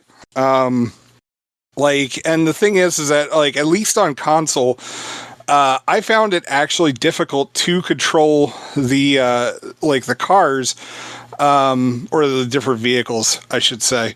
Like, I figured it was going to be set up as something kind of like a Warthog or like the Mako from Mass Effect, and it's not either of those. And it's just, I don't know. It's just like, I felt like every time I actually killed somebody in this game, it felt like pure frickin' luck for me.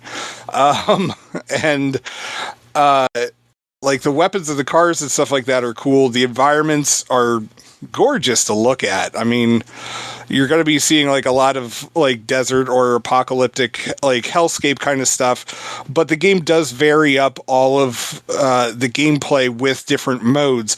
Like there's a kind of like capture the flag kind of one, like kind of like a King of the Hill kind of thing. Like there's that, like there's obvious real races as well. And it's just like the world it creates for it is pretty neat. It's just the gameplay is like, I don't know. It just needs like some fine tuning. Like I felt like the driving felt very janky to me. And I never felt like I was getting like a full understanding of what I was supposed to be doing with it. And on top of it, the tutorial wasn't exactly the most helpful in it. Now, of course, as I said, this is a multiplayer only game. And I struggled finding online games to play with this. I don't know if the servers weren't on yet, or we should probably discuss that part. That was an issue when we covered it on PC, that there just wasn't much of a player base. The player base actually jumped up about 40% compared to last month. The problem is last month was 33 players max. This month has been 152. Okay, well, I mean, that's on like, Steam. That doesn't include console. That's just Steam charts, but that's still a decent indicator of what player base is on there waiting for people on console. Yeah, I had issues finding games. Now, I don't know if like the Xbox servers were not turned on just yet. The game just kept throwing me in with a bunch of bot ones. But yeah, I'm hoping that online multiplayer grows for this. I hope so too. Like it seems like a neat title. Like I think it needs more polish, and I think it could use more features. Like as I said, like some sort of a single player campaign, or a story. Like I think it would be cool for something like this. But yeah, like it's a neat little game. Like I don't mind it, but I really hope that the player base grows. Yeah. Well, $20. What do you think? I'd put it at a try it. Just because it's just like I don't want this game to be DOA, but Yeah. with how many it might people not are be our playing decision. well, right, yeah. So that's why I'd put it at a try it. Yeah, makes sense. Next up, Schrodinger's Cat Burglar, developed and published by Abandoned Sheep, released May 21st on Steam for $19.99. Portal with cats. I think that says enough, but I'll keep reading. Become entangled in a quantum puzzle adventure. That really does say enough. Mittens gains the incredible power to be in two places at once, explore twisted test chambers, make mischief, and evade capture by a whisker. Orange cat emoji, purple cat emoji. Bri, what is this? So you're Mittens, a cat on a heist, and your handler is a hedgehog named Lazy Susan. And something has gone horribly wrong. You've fallen into some kind of testing facility, and you've got to find your way out by participating in the experiments. This is a third-person 2D, 3D, or 2.5D environment for you to explore, which is to say that sometimes there's 2D platforming, and then you have to break that plane to progress by moving forward into the space in front of you. Other times you'll have 3D space to explore more fully. Different spaces have different ways of approaching movement. You also don't have full movement at just the press of a button. You're a cat. You can walk with the sticks, but you'll need a combination of buttons to jump sometimes. You can change some of that in the settings, which is like as a cat, sometimes you can just jump, and other times you need to get down on your haunches and wiggle that butt a little to get an extra height on that jump, or you need to pounce on something, and that takes a little more time than just hitting the jump button. So jumping is kind of tied to locations you can jump to, and then using the appropriate buttons gets you where you want to go to. It gets fluid once you get used to it, but it was a little jarring at first. You can do other things using trigger and bumper buttons, like grab things with your mouth and pull, like levers and door panels. And there are also, you're a tech-savvy cat. You can hack computers, try and get key cards and codes to open doors, and find intel. And this plumbing company is definitely not what it seems. There is a mysterious shadow cat wandering around that seems to be spurring us on. There's mouse bots acting as Wi-Fi boosters for us to pounce on and destroy. There's money to collect. There are strange checkpoint devices and other machines everywhere. I rode on a Roomba for like a while as Mittens.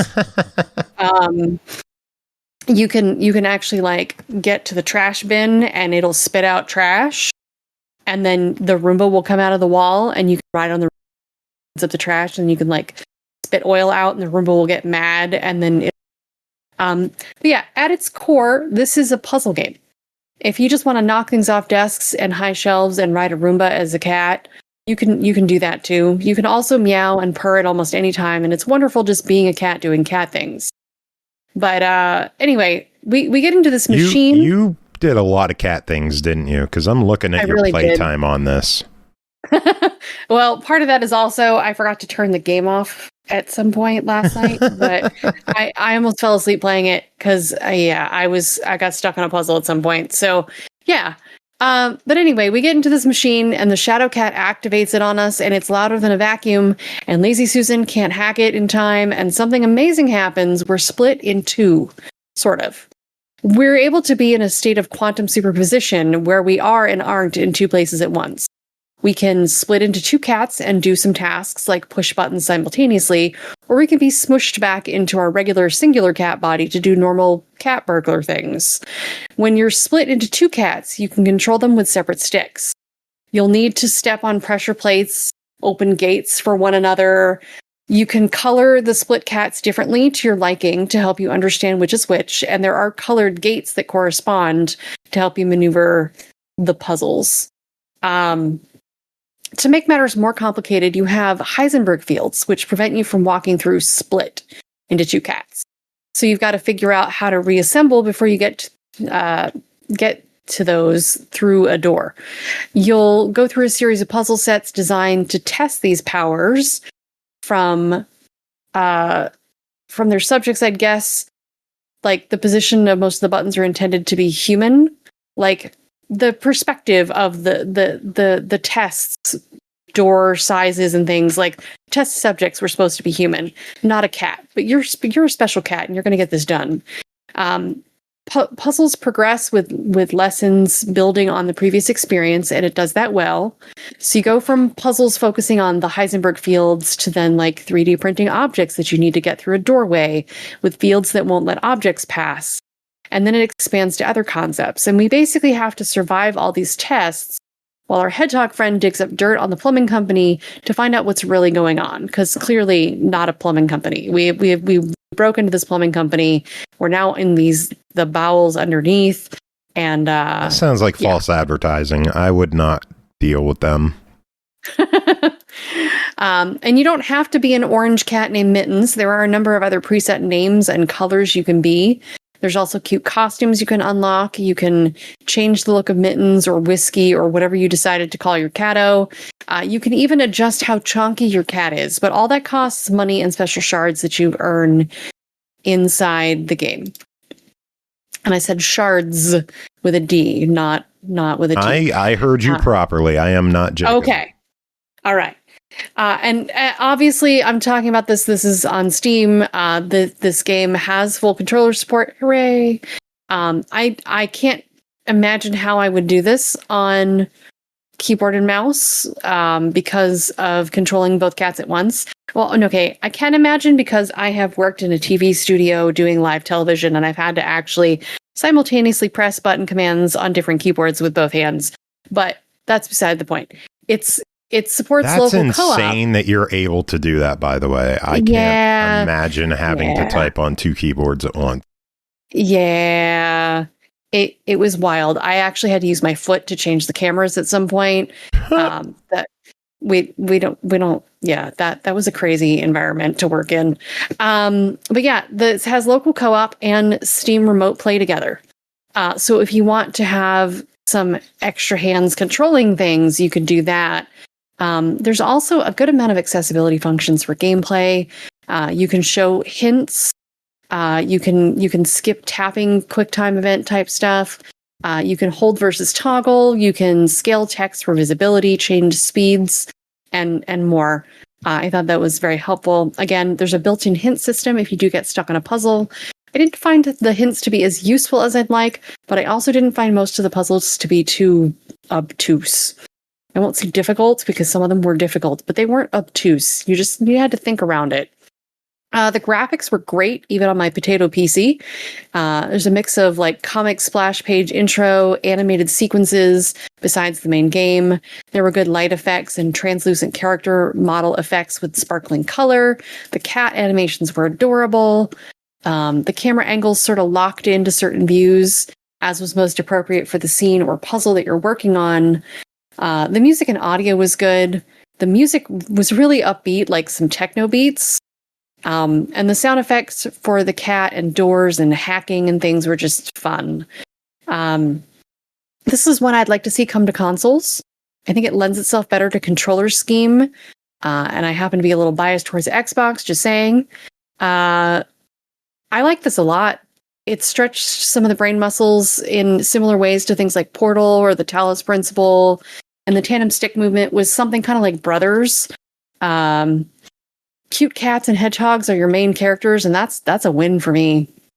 All right. Well, it is $19.99. The developer is Abandoned Sheep. Should we abandon the cats? No, I think this price seems good for it's a fair amount of puzzles. Puzzles were really engaging. There was a good story, fun characters.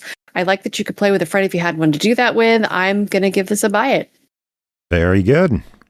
I'm going to shake up the format. Cat game number 2, Cats and Seek Tokyo, developed by Noobzilla, published by Silesia Games, released May 20th, Xbox Play Anywhere, May 21st, Switch and Switch 2, PS4, PS5, $2.99. Expensive. Can you imagine that? That's like half a gallon of gas. Oh my gosh. Pack your bags for yet another cozy and adorable adventure with the Cats and Seek series. This time we're off to the heart of Japan's bustling capital to find cats playing all around the city. Bri, tell us about your time in Tokyo. Well, it's Not another playing hidden cat Forza. game. I know. It's another hidden cat game, so I'm excited. Tokyo is the latest in the Cats and Seek series, and like the previous games, it has come with some changes and improvements. First of all, you'll see hand-drawn art that is super cute in 5 scenes all over Tokyo, but catified. Beat that, playground. Catified. There's a kitty mart and a cat-themed bus moving about. It's fairly detailed and allows you to zoom in and out. The music is a delightfully upbeat loop that does get a little boring after a while with just how cheerful it is. You're going to hear so many meows as you pet the cats you find. And after you're getting close to the end of a scene, you can also hear the cats if you zoom into the scene a little and use that as a hint to find them. And I need to stop for just a moment to feed my cat a treat because she just caught us a mouse. Cat time. Here you go. Cat time. Here you go, baby. Thank you. All right. Where was I? I just want to point out that Jacob is shit posting on Facebook during the reviews, and I'm liking the shit posts during the review. There is a generous hit system that, aside from a few achievements, you aren't penalized for using. It'll even help you find a new item find in Tokyo, which is stamps. There are 15 to 16 stamps per scene, and you can later use them to decorate your own art in stamped mode. You can make a collage of cat art with stamps. It's super cute. You can like assemble little cat faces and cat bodies with different bits of art and make it all, Japan themed. And yeah, that was a nice new feature. What makes this series different from other hidden cat games? One, you have optional speedrun modes. You can paint the hand-drawn art if you want. That's number 2. So if you want something other than black and white, you've got it. I have purple lines, lavender background, and goldenrod colored cats. Number 3, all the cats have names when you find them. It lists the name of the cat, the parent, and has a little description of something cute about the cat. Like Girlfield, the cat, is a female version of Garfield that also loves lasagna. Hey, Noobzilla, I just want to point out that Bri has 2 cats that could go in this game. I do. And I Parent should Lady petition them. Magritte. Yeah. And there's a pause 14. menu. Yeah, there's a pause menu list of all the cats you found by name, so you can go back and read them if you want. It'll even go to the found cat picture in the scene when you click on the list.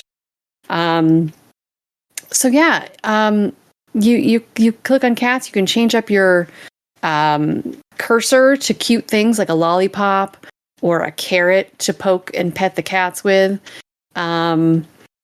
I just, like I said in the beginning, I feel like the series gets little improvements each time we get a new one, and I really enjoy this series. Please go find some hidden cats. All right, let's talk price. This bad boy is $3. I'm going to explain why I wasn't listening to your review, and that's because I already bought the game the moment I saw on the store. What do you think for $3 on this one? I think this is absolutely a buy it. All the meows, cute art, like do it. Yeah.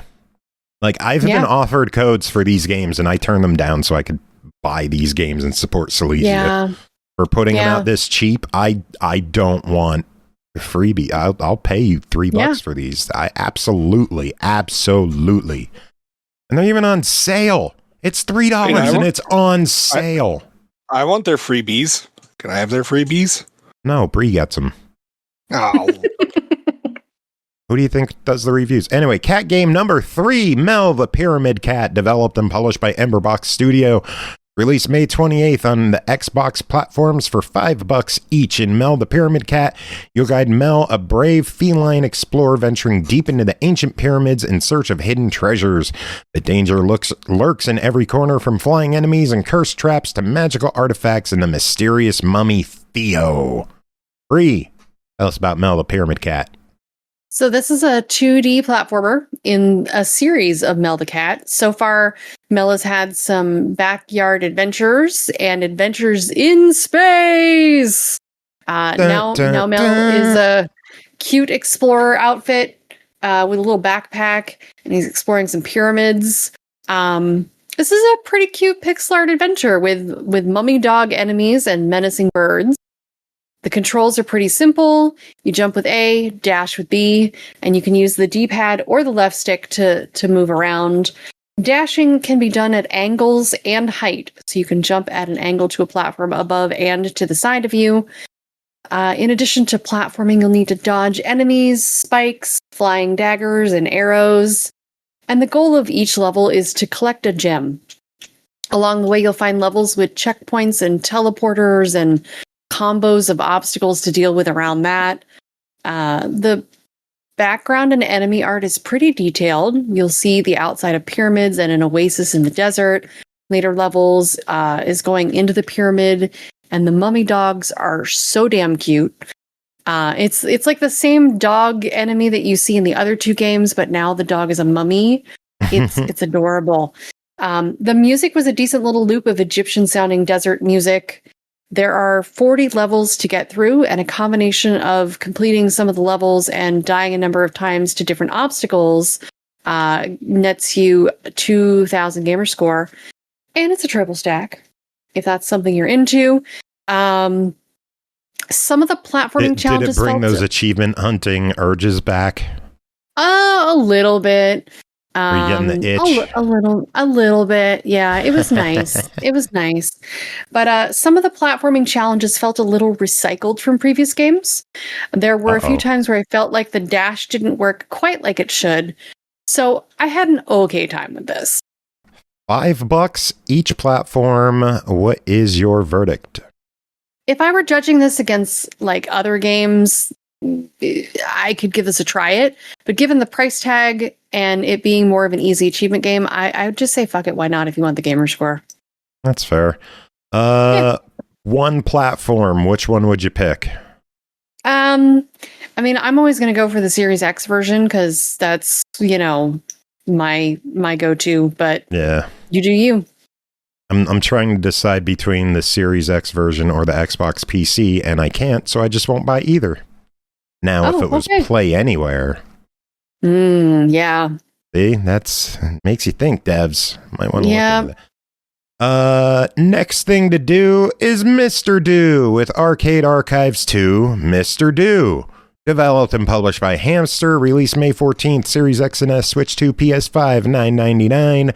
Mr.Do is an action game released by Universal in 1982. Take control of a colorful clown as you clear stages by defeating monsters and collecting cherries.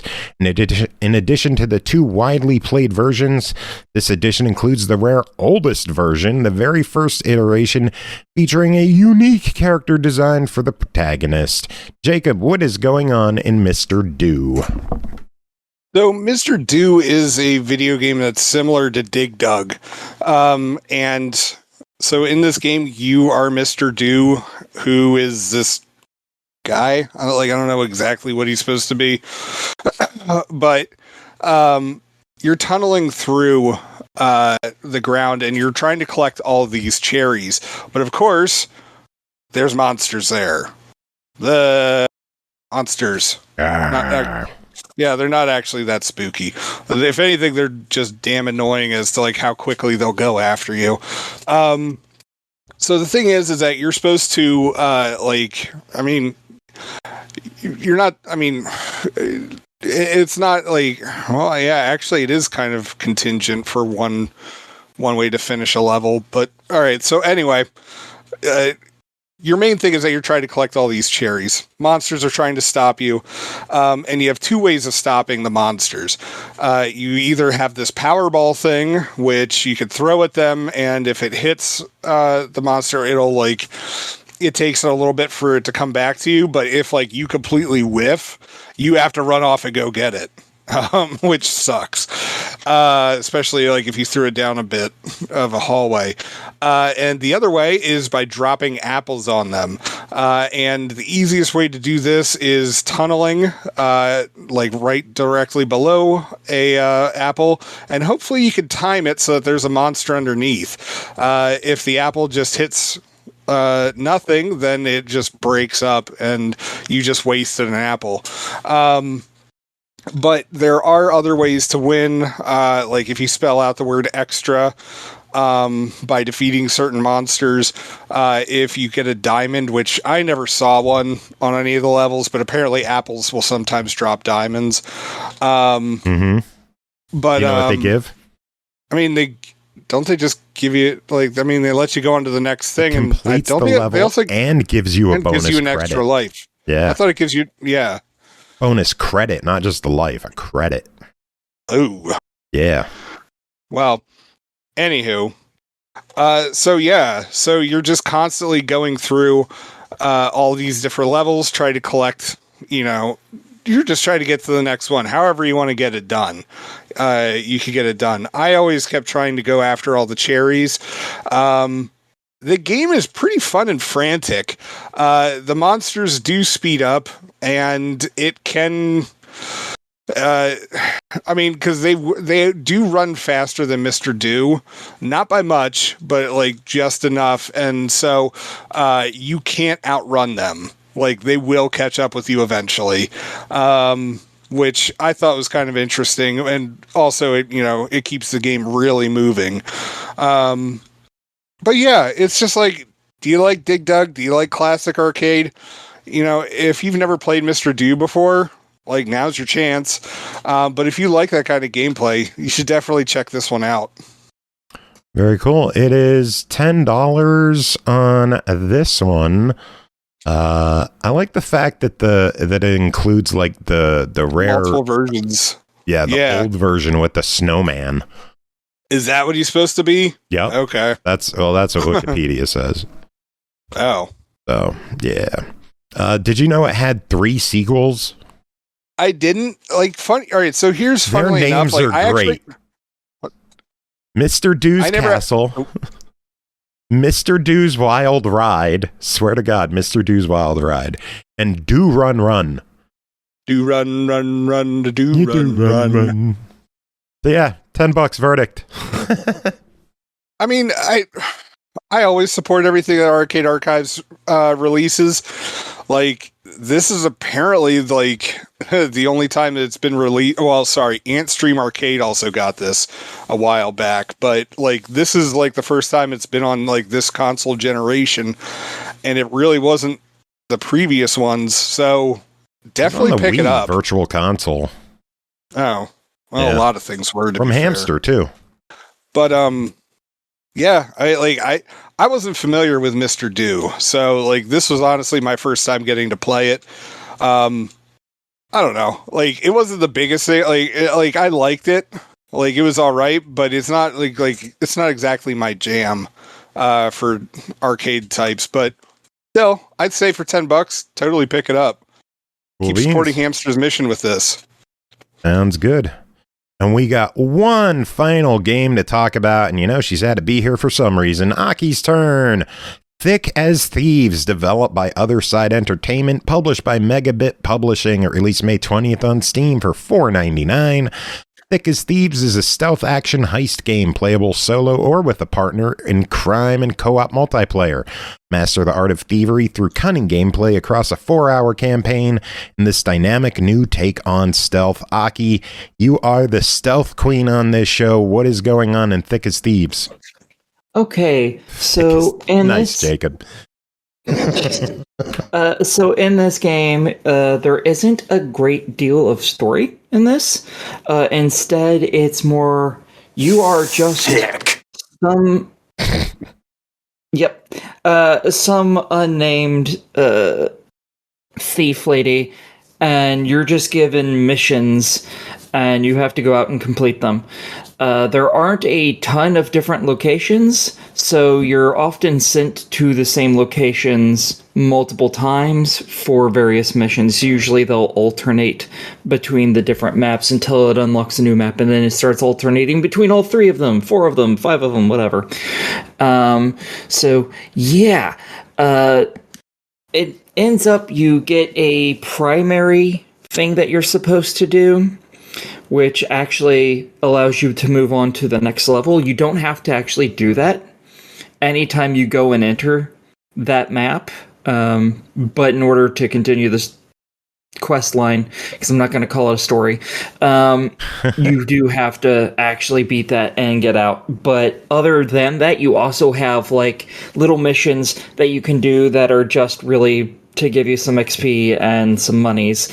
And they're like, oh yeah, you have 35 minutes to collect this much worth of money, and if you don't, you're gonna fail. And if you do collect it, and it's before that time, a door opens up, and regardless of how much time you have left, you have 8 minutes to get the hell out of the level.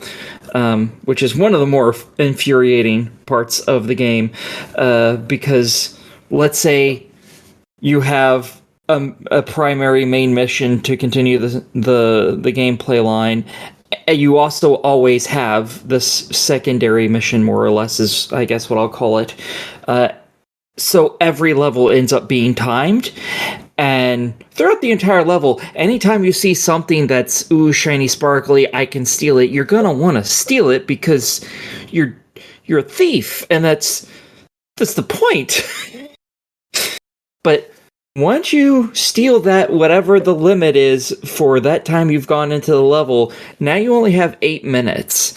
And if you've done that before you got the main mission stuff, well, you can either try and find it and get to the exit point in 8 minutes, which could mean you fail and you lose everything and have to restart the level all over again.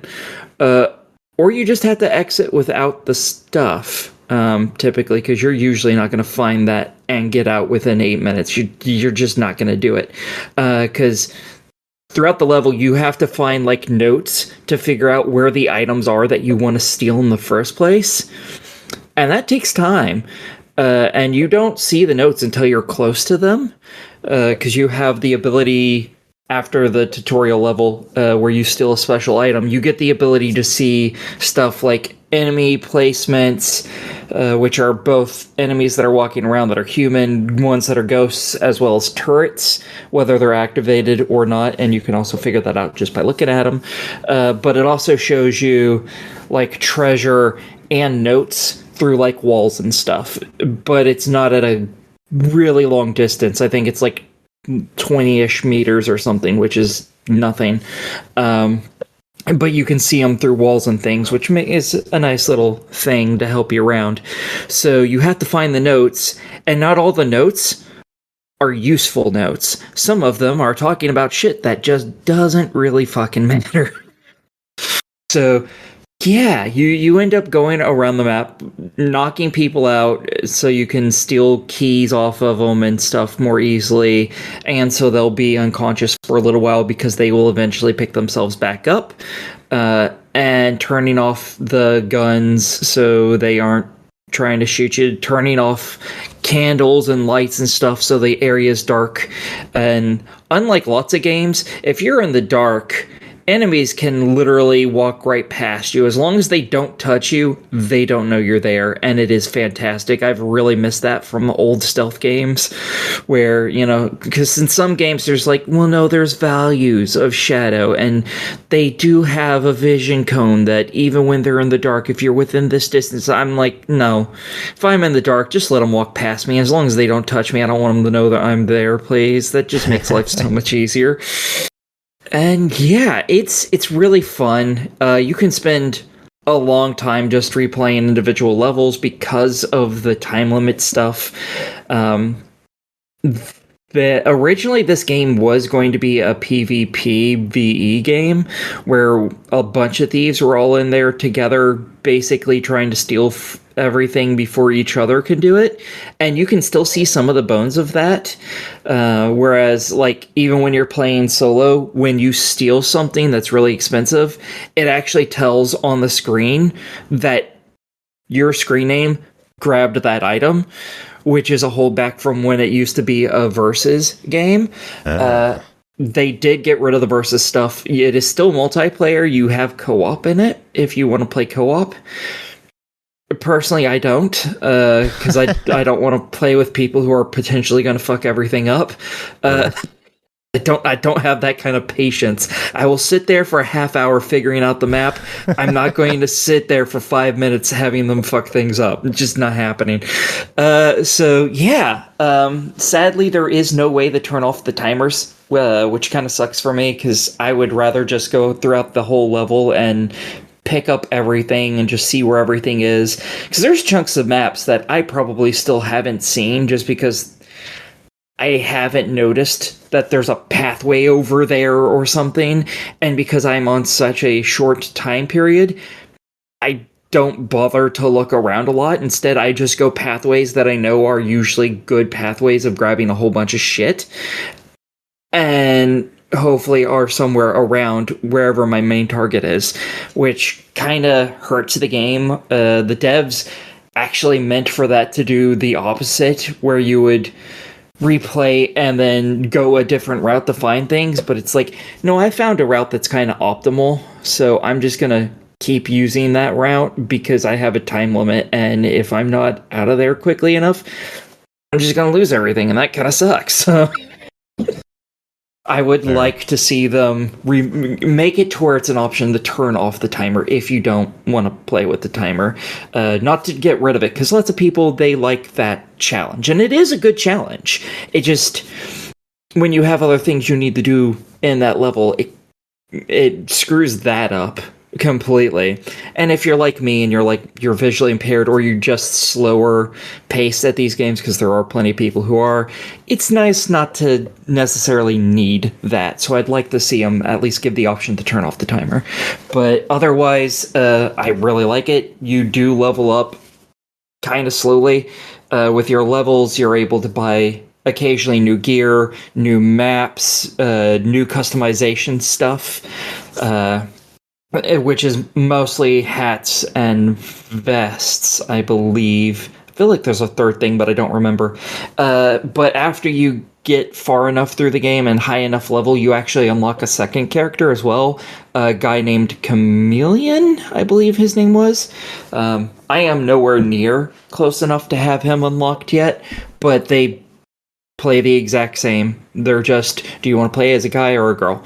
That's really it, because they have the same loadout items that they get to use. So, yeah. Any questions? Is it worth $5? Oh, 100th of hell percent. This is a fantastic game. Cool. Anything else to say? Nope. That's it. All right. Then we're done. That is it for this episode. We made it through. Yay! Yay! Yay! Yay! That was horrible. Can we see that again? Yay! Yay! Dark ass dorks. A whole lot of you. Thieves. Jesus. Thick. Heck. Love that word. Tangerine balls. I knew Aki would like that one. Of course she would like that one. That was fantastic. Music this episode. We are going to play Exiled Samples by Mazedude from MYST 3. How's that sound? Yeah. Sounds like a plan. And before we wrap up the show, since Ocean Media hooked us up with a copy of Perfect Klondike Solitaire, should we give that away? Oh, yeah. One lucky winner in our Twitch audience is going to get themselves a copy of the game. Giveaway, draw. The winner is M317. You just won yourself a copy of the game. We will get that to you in just a few moments, but we are going to wrap up this episode. Does anyone have any final words to end it? Oh, wait. We got to thank Ryan. Thanks, Ryan. Thank you, Ryan. It's always good to have you on the show. Although today we didn't discuss how many GameCube controllers we could shove up our asses. Well, that's because he's already figured out how many you can shove up yours. The number doesn't really change. Excuse me, I've been working on it. Thank you very much. I'm in training. Yeah, how much progress have you made? I shoved a couple of wave birds up there.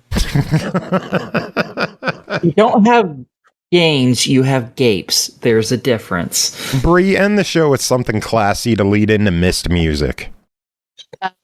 Moi, Kalibet. It means meow bitches in Arabic. There you go. Perfect.